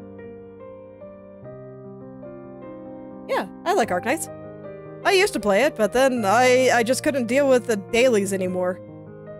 I eventually reached a point where I just could not deal with having to log in every day or making a game make me feel obligated to play it. So I will never play a game with dailies again. Never. It's a terrible feeling, feeling obligated to play a game. I can't deal with it anymore. Too old for this!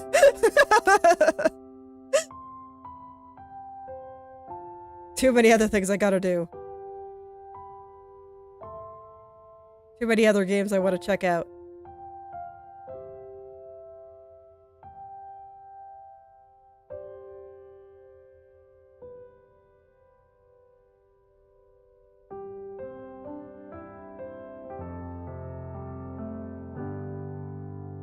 Yeah.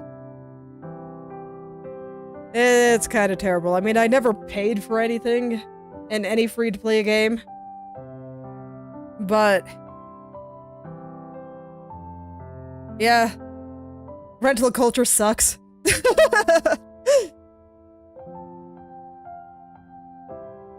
And I mean, I'm going a step further with mine in that I intend to release my game for free and have a Patreon for people to support me if they'd like to continue letting me make cool things. You know, if they want and are able to.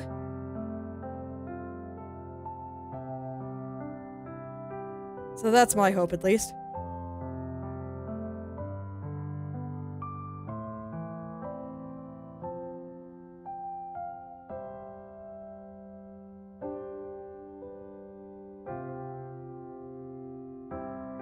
Favorite character from the game? Like, because there's a few different ways you could answer that. Like, story-wise, gameplay-wise.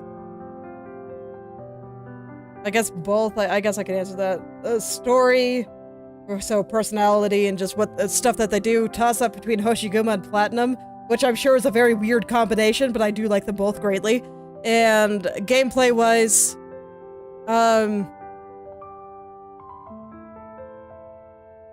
probably still April, just because she's hilarious.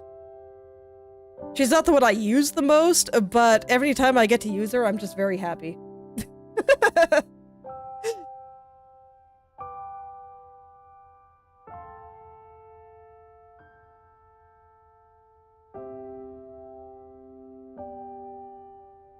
Okay, so strictly speaking, I should probably be starting this from the bottom, just so I can line it up with the edge here a little bit better and make sure that the widths are consistent, but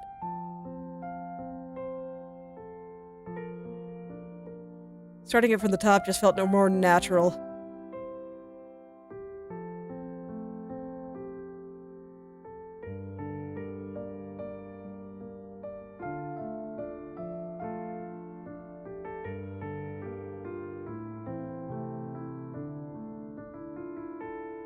Okay.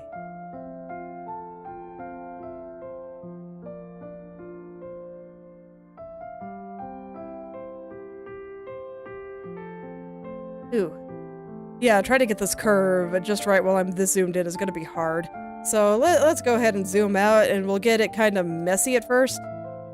And I'll try to get the widths looking good, and then afterwards I can kind of smooth out the edge. I think that'll be easier.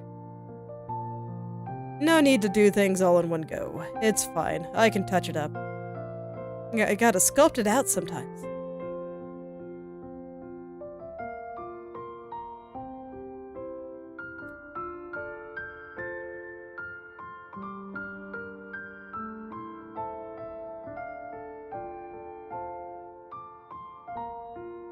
Okay.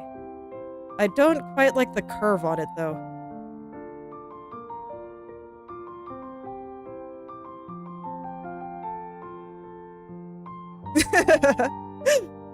Look, sometimes choices are hard, especially when there's hundreds of characters.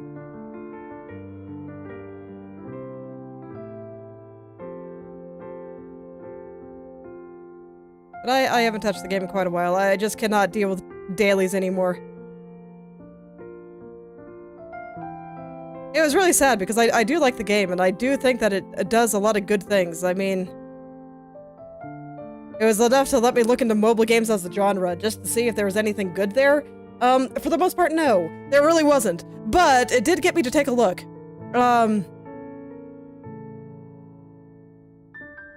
Because it really did have a lot of actual gameplay to it. As a game, it was actually pretty good. And I still think it is. It's just, you know, after a few years of playing it, I got kinda sick of it and I wanted to play different kinds of games. And I think that's normal. But it kept dragging me back in because it's like if I missed a day, well, I'd be leveling up my units slower, I might not get the next character in the limited banner, or what have you. And eventually it just got too annoying to deal with. Like, it felt really bad. Playing this game that I like, but I felt obligated to play it even though I wasn't really in the mood for tower defense at that point. I wanted to do something else. So I just have to make a strict rule for myself of absolutely no games with dailies anymore. Because if I start feeling obligated to play the game, I'm gonna get cranky. And it's gonna feel bad. And I don't wanna feel bad playing games I enjoy.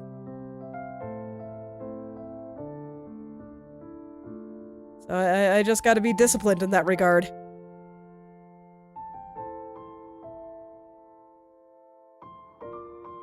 And just never let myself play a game of dailies again. Never. Will never happen.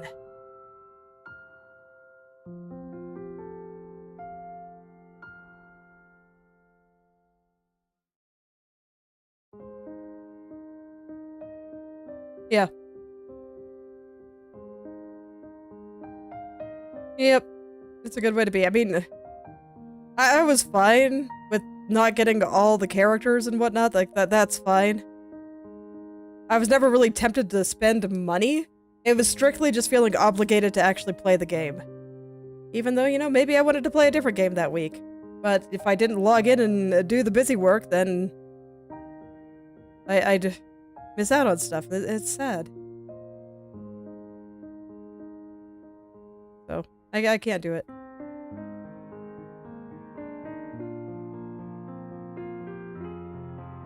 It's too sad to be mad at a game you enjoy, so... And it's like, if I'm not going to enjoy the game enough to want to not feel bad about doing those things, then it's like, why am I playing it in the first place? So...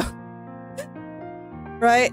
So it's like, either I don't care enough that the FOMO doesn't affect me, or I like the game enough that the FOMO affects me, and this is a losing proposition on both sides. So I just said no. No more.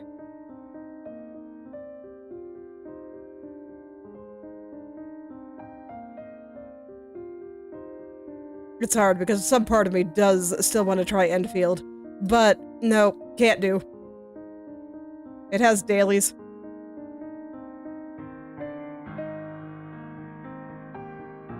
Which is really sad because I was curious about its factory mechanics since I'm building a game with a factory mechanic on the side as well. So I was kind of curious to see what they did to implement it, but nope. Can't do it. Must forbid myself.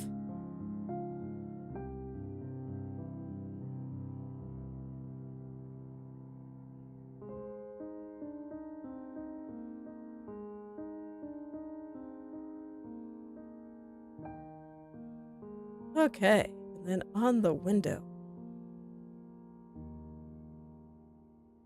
I've almost got the frame looking the way I want, I think. I'm just trying to make sure that this part is going up enough. And I realize Katya is going to be covering like half of this, but no, this is too important. This is too important structure-wise for me to kind of skimp out on. I was going to try to at the beginning, but I changed my mind because... oh man. It was just too hard to do. I guess I don't really need to be cleaning up quite this thoroughly. But it's fine.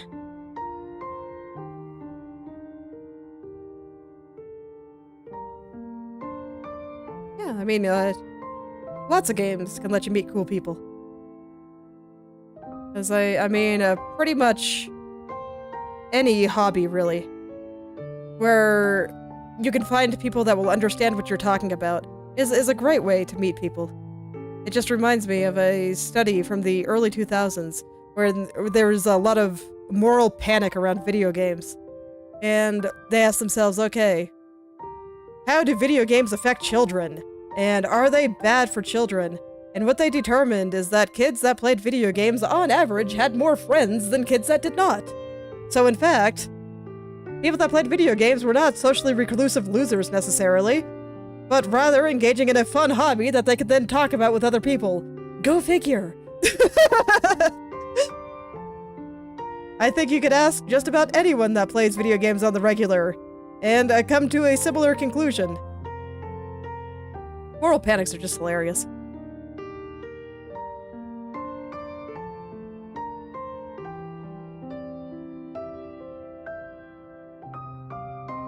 And you're here. Or you can talk to me about them if you want. Congrats, you now have a topic that you can talk about with someone. It's truly amazing. And most hobbies are like that. It doesn't matter if you're doing something highbrow like reading or playing or something lowbrow like video games. It's like, who cares?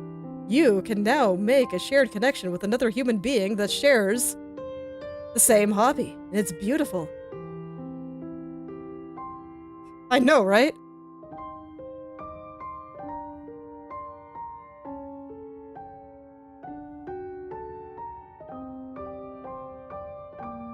It's like that with everything. I mean, we had it with comic books, we had it with rock and roll of all things. Like, can you imagine a music genre corrupting the youth so bad that society collapses in a generation? Can you imagine what must be going through the people's heads that actually think this? Or that Harry Potter is gonna make people satanic?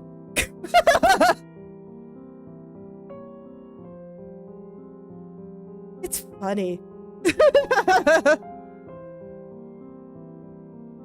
It'd be more funny if it didn't have potentially real consequences, but...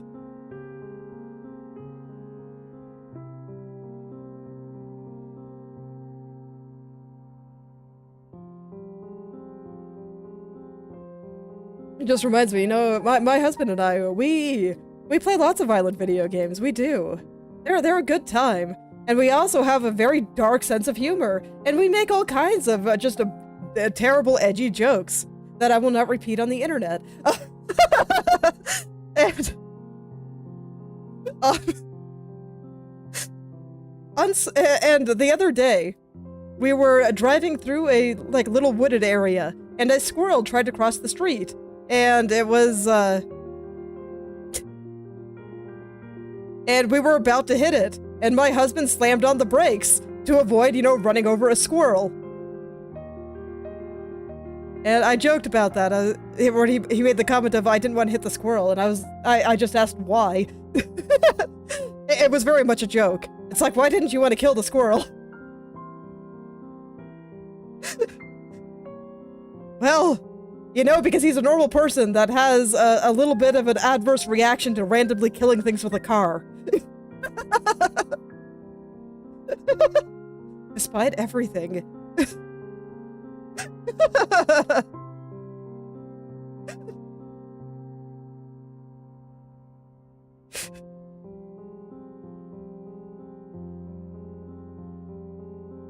People are funny. What kind of video games do I like? Well, my favorite subgenre is Metroidvanias. I enjoy them greatly. That's why I'm making one. Besides that, some specifics. Let's see. I like some JRPGs, like Tales series, Persona series. Like them both a lot. My favorite game of all time is probably Outer Wilds, which I've heard described as a Metroidvania that where your only power-ups are information, and I think that accurately sums it up pretty well. It's a fantastic game. Let's see. I like a fair amount of puzzle games. In particular, Baba Is You stands out to me. I love that game. Let's see.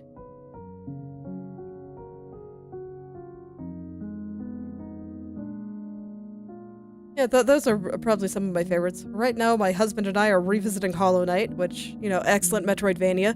We felt the need to do that after playing Silksong, and it being kind of bad. Silksong was so sad because it had lots of promise. It had moments of absolute brilliance, but the overall package was just kind of terrible. It hated the player, and I was just really surprised to see that after how just completely amazing Hollow Knight was. What are some others?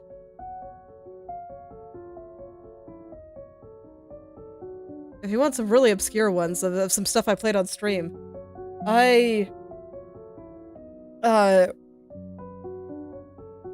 really liked Sheepo. I thought Sheepo was excellent.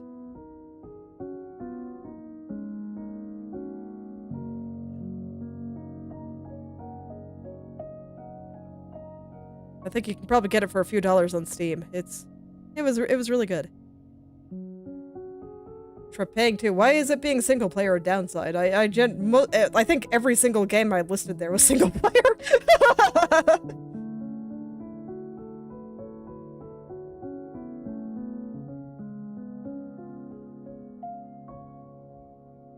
I'll look into it. I've never heard of it.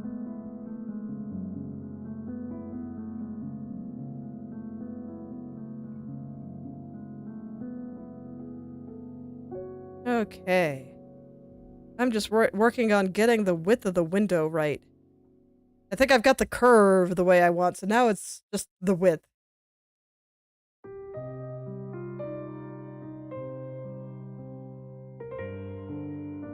Yeah, I like to take a look around occasionally, just see what I find.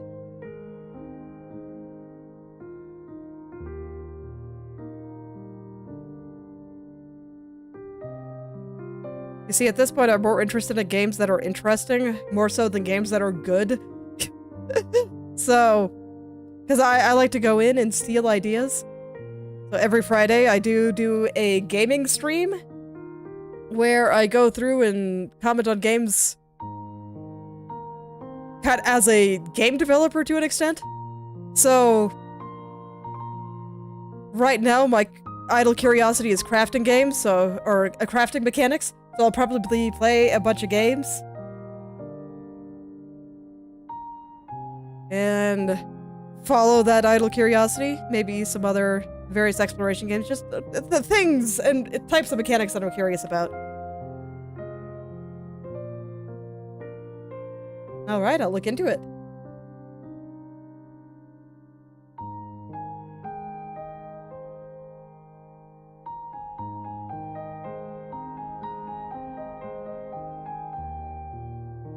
So, admittedly, I'm just more interested in games that are interesting over games that are good at this point, because then I can steal their cool mechanics and make them good. So, I I like getting ideas from games at this point. I think that is just one of the most fun things. And so when something is out there doing something kind of interesting, I like to, you know, think about it. It's like, what made this interesting, and do I want to do something like this in something I make? But I have another game that's been sitting in my head. I'm not gonna be working on it until I'm done with my current one, but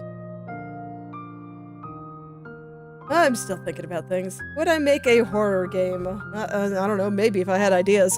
I don't really play horror games, so the odds of me making one are pretty small. I mean, I guess it depends on what kind of horror you're talking about.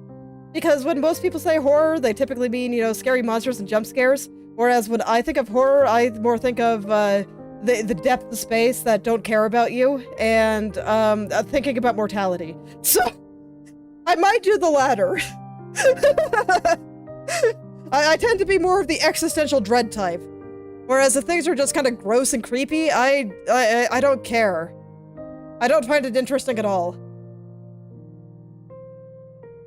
This reminds me of Library of Ruina, where that game came so close to hitting some very interesting topics that I would consider horror adjacent.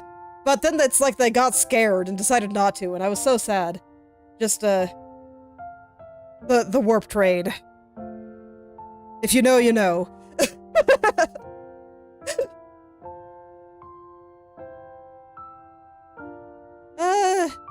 I don't know. More than that, nobody coming to help doesn't really bother me. Just, like I said, mortality, things like that. Things that will just bring out the existential dread within your heart.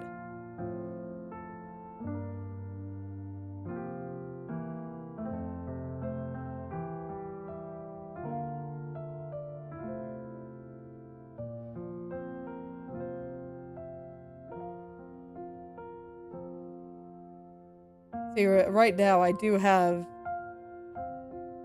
some plans for a potential visual novel that I think about sometimes. Right now I'm thinking about too many things to really be able to work on it a lot. And one of the themes that I'm going to be messing around in there has to do with obsession, trying really hard to do the right thing, but making things objectively worse, and that kind of thing. Like, that's the kind of stuff that I think is interesting. If you're just talking about, hey, look, there's bodies hung from the ceiling and they're dripping blood and it's really gross. Oh, look, this thing is being, like, eaten alive by worms and that's gross. Isn't that gross? No, I don't care. a lot of it, horror aesthetic, I don't care. It's not horrifying. It's just gross.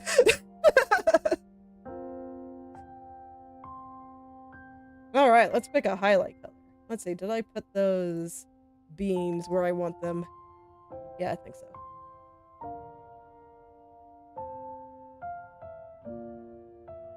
I'm just looking at this side. I'm not gonna have to care about the middle over here either, am I? I don't think so. I'm gonna try a slightly different layout. So we'll cut that to another layer.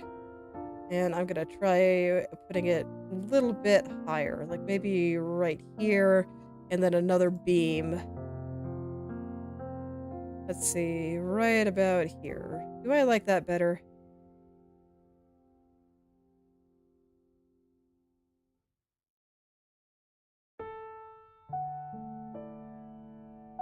I don't like the way it frames her elbow, so no, I think I prefer it like this. Okay. And yeah, there are way too many ideas. The world is too interesting. It makes it pick and choose what you do.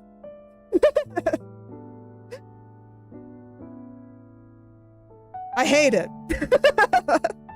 I want to do all the things. Why is the universe gotta make me choose?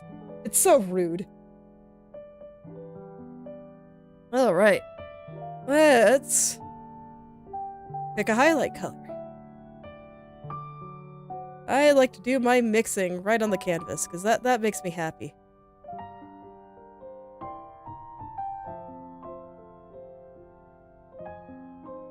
That's a nice warm little color there. Let's use that one.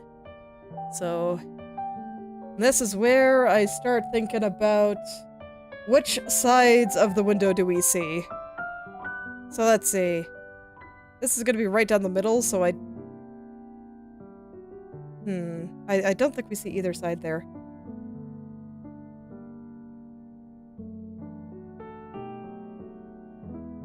I see.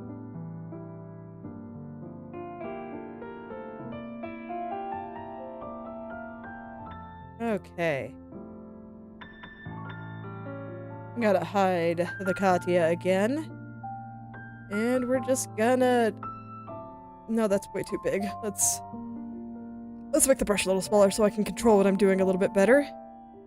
And then, yeah, we're gonna start adding little bits of 3D-ness to the window here, and I will clean them up and make them all look nice afterward.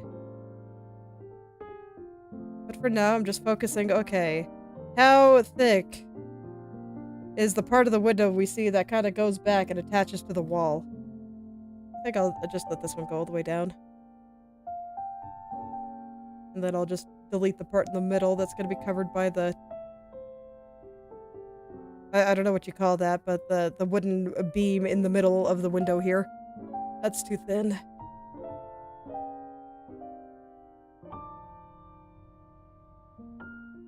This part's gonna get something a little special.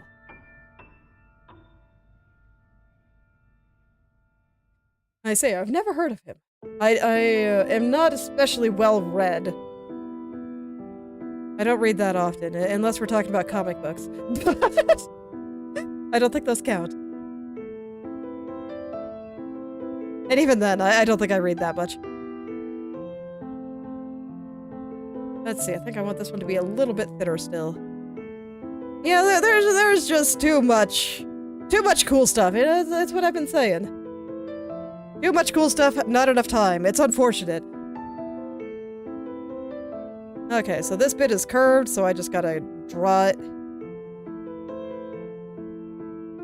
But there we go. Now the window should start looking like a window. It's fantastic. And I used highlights here since most of the light is coming in through the window here. So I wanted to make sure that the parts directly facing the window were light as opposed to dark.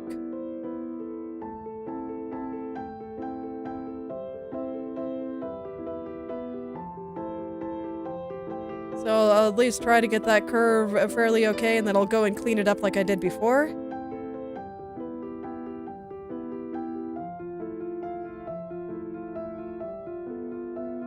There we go. And like that. Okay, the windowsill's gonna need a little bit more stuff. I'm thinking about how I'm gonna do that. So that's gonna be something like... Let's get a really big brush here. Like that, where the light just kind of shines through. And then we have the part a little further down. That is going to be where it like turns. There we go.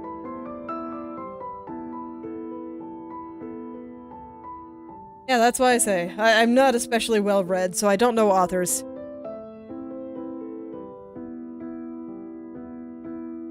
Okay, and then from here, let's let the windowsill come out of the wall now.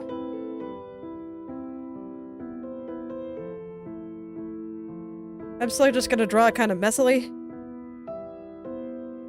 And I'll fix it up later. There we go. So now it comes out of the wall. I think I actually want it to be a little steeper.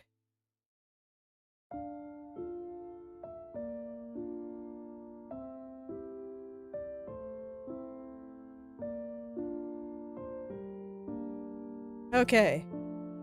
There. So I think that looks pretty okay, and then we'll have this little table kind of sitting underneath it. I think I might want this part to be a little thicker.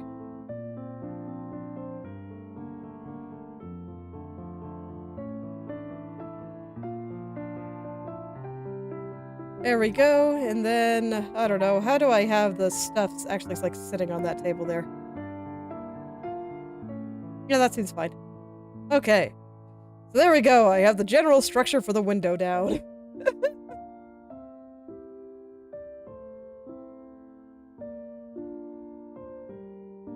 Alright, I'll keep that in mind.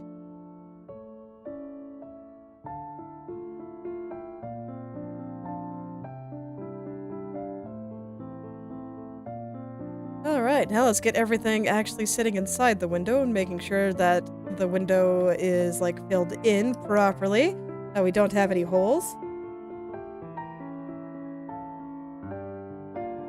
And then do I want this to be part of the window pane or something sitting like behind the wall? I'll leave it like this for now. I haven't fully decided if this is going to be a hollowed out part of the window or not. But there we go, that's the basics. So now let's make it fancy. I'm not gonna clean it up until I have all of my embellishments. We gotta make it fancy now. Because this is gonna be some rich guy's mansion. So I will add my little swirly bits.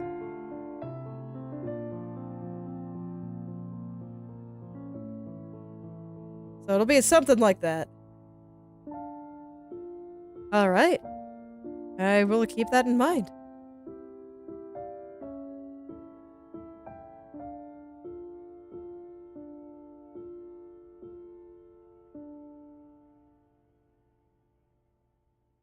So there we go. There's one little swirly bit. I think I want this to be rounder. I drew it on a different layer so that this way I can kind of adjust it like that.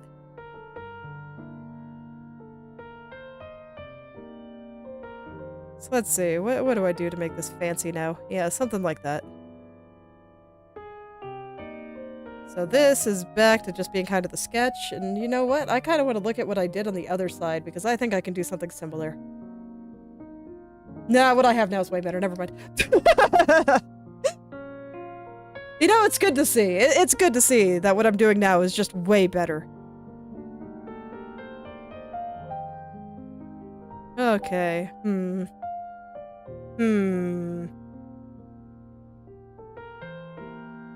Let me think for a second here. What exactly do I want to be doing there?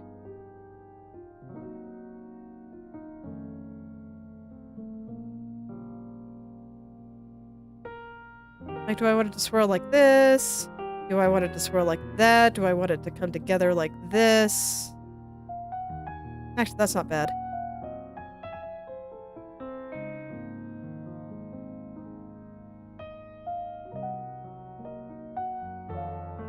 Okay. And, you know, then I can potentially just add more fancy stuff to it. So, yeah, I think I'll start with this. Let's get this all looking right. And just due to how things are, I am going to delete this half. Because I'm going to use the liquefy tool to help me correct the circles. Because right now they are not sufficiently round, and I can't take that. They got to be rounder, curlier, nicer. And unfortunately, you can't mirror what you do with the liquefy tool. So I'm gonna have to copy and paste the layer and move it over to the other side. So at that point, I might as well delete one side and just get ready to copy and paste this. So the window will look a little bit weird for a second while I have a decoration on one side and not the other, but that's fine. Don't worry, it'll be nice one day. You can trust me. I am very trustworthy. So it'll be great when the time comes. It will be.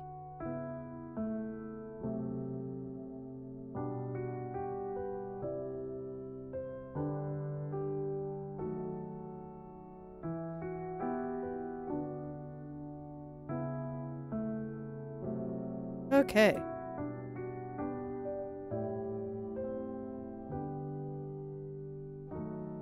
So now, we'll go ahead, round all this out. I don't really want to start cleaning this up too thoroughly just yet. I think it's fine. I believe in myself. Everything else looks pretty nice now. So, I think I've delivered on that promise. Here, I think I want this to be a little thinner.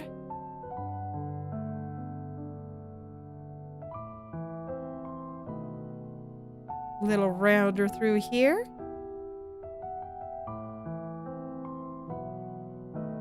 And there we go. That's some nice curlies. I think that looks pretty nice. So, I'm gonna do a new layer. And I'm going to do a few more things that I think would look nice.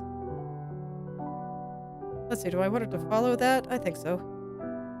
Again, you know, it's gonna feel really weird until I actually go in and make things look nice.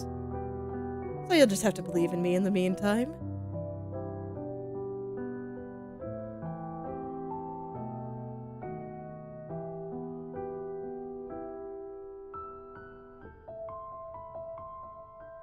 This is just where I get to derp around and try shapes and stuff to make things fancy. And once again, I might need to use Liquify to help me get this right, but I'm doing it on a new layer, so this way, you know, I can mess around with as much as I want. And if it looks bad, I just erase it and try again, and it's fine.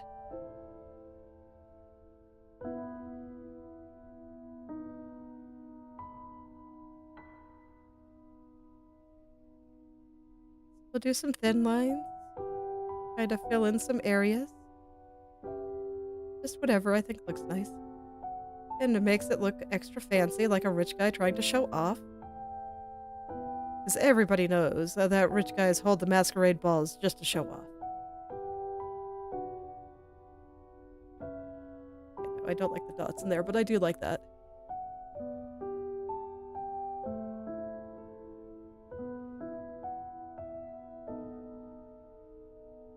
So I just will try some shapes and see how they shake out. See how it all works. I think that's fine right there.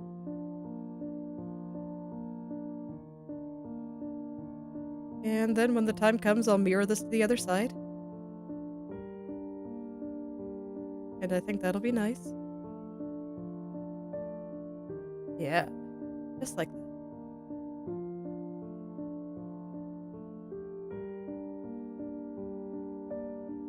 Let's see, what do I want to do for down there?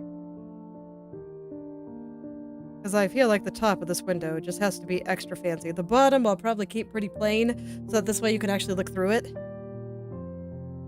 I mean, I guess for a rich guy with a random window in his big mansion, it may not actually be that important to be able to look through it, but I'll still leave it like that in theory. I might add some, I don't know, squiggly around the edges here.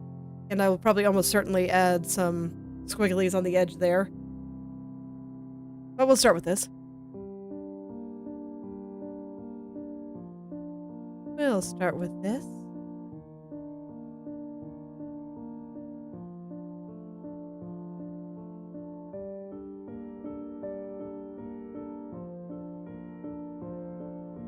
Okay.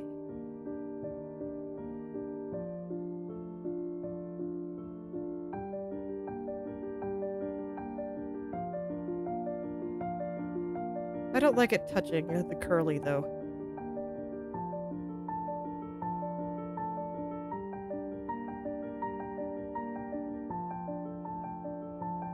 Okay, now I think I'll just leave it like that.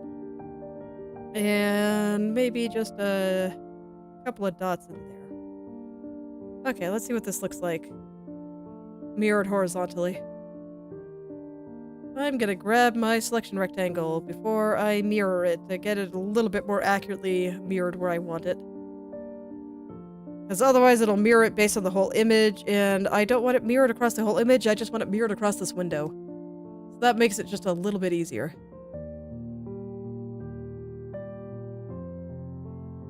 Oh yeah, I have it on 2 layers.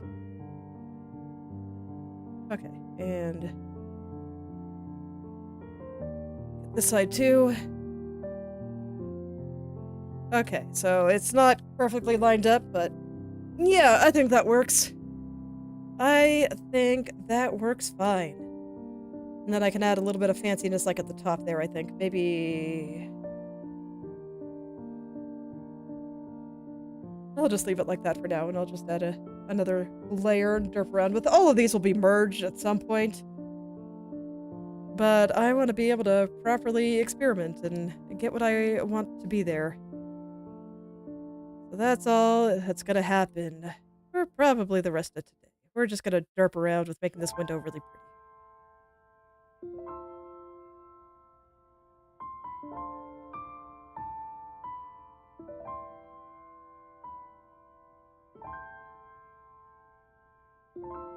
So maybe something like this, just, you know, better.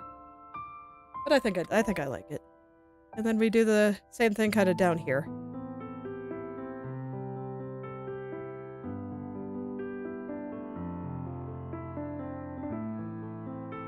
Okay, and then, I don't know, do I want some little squigglies running down the middle? Yeah, I think so. Well, we'll put some squigglies in the middle. Alright. So I think next time it's gonna be about finishing up the window and the trees and stuff. I'm gonna go ahead and put my other layers back on. Maybe not the light and the dark. Well, let's go ahead and turn everything else back on. Let's see, where is it? Here we are. Okay. So I think we kind of got the general atmosphere down, and I think at this point, I want to kind of go back in and do some of the props and stuff that'll be on top of it.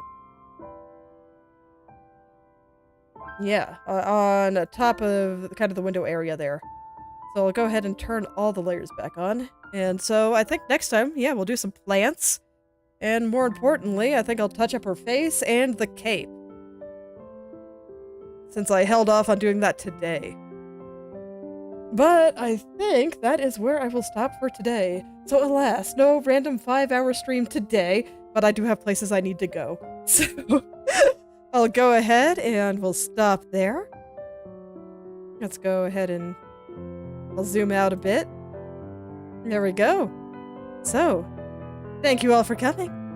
And I hope you're able to make something wonderful today. I will see you all next time, which will be Thursday, with some more programming. So with any luck, I will finally have my math. Maybe someday I'll get that math right. But yeah, that'll be for next week. So hope to see you there.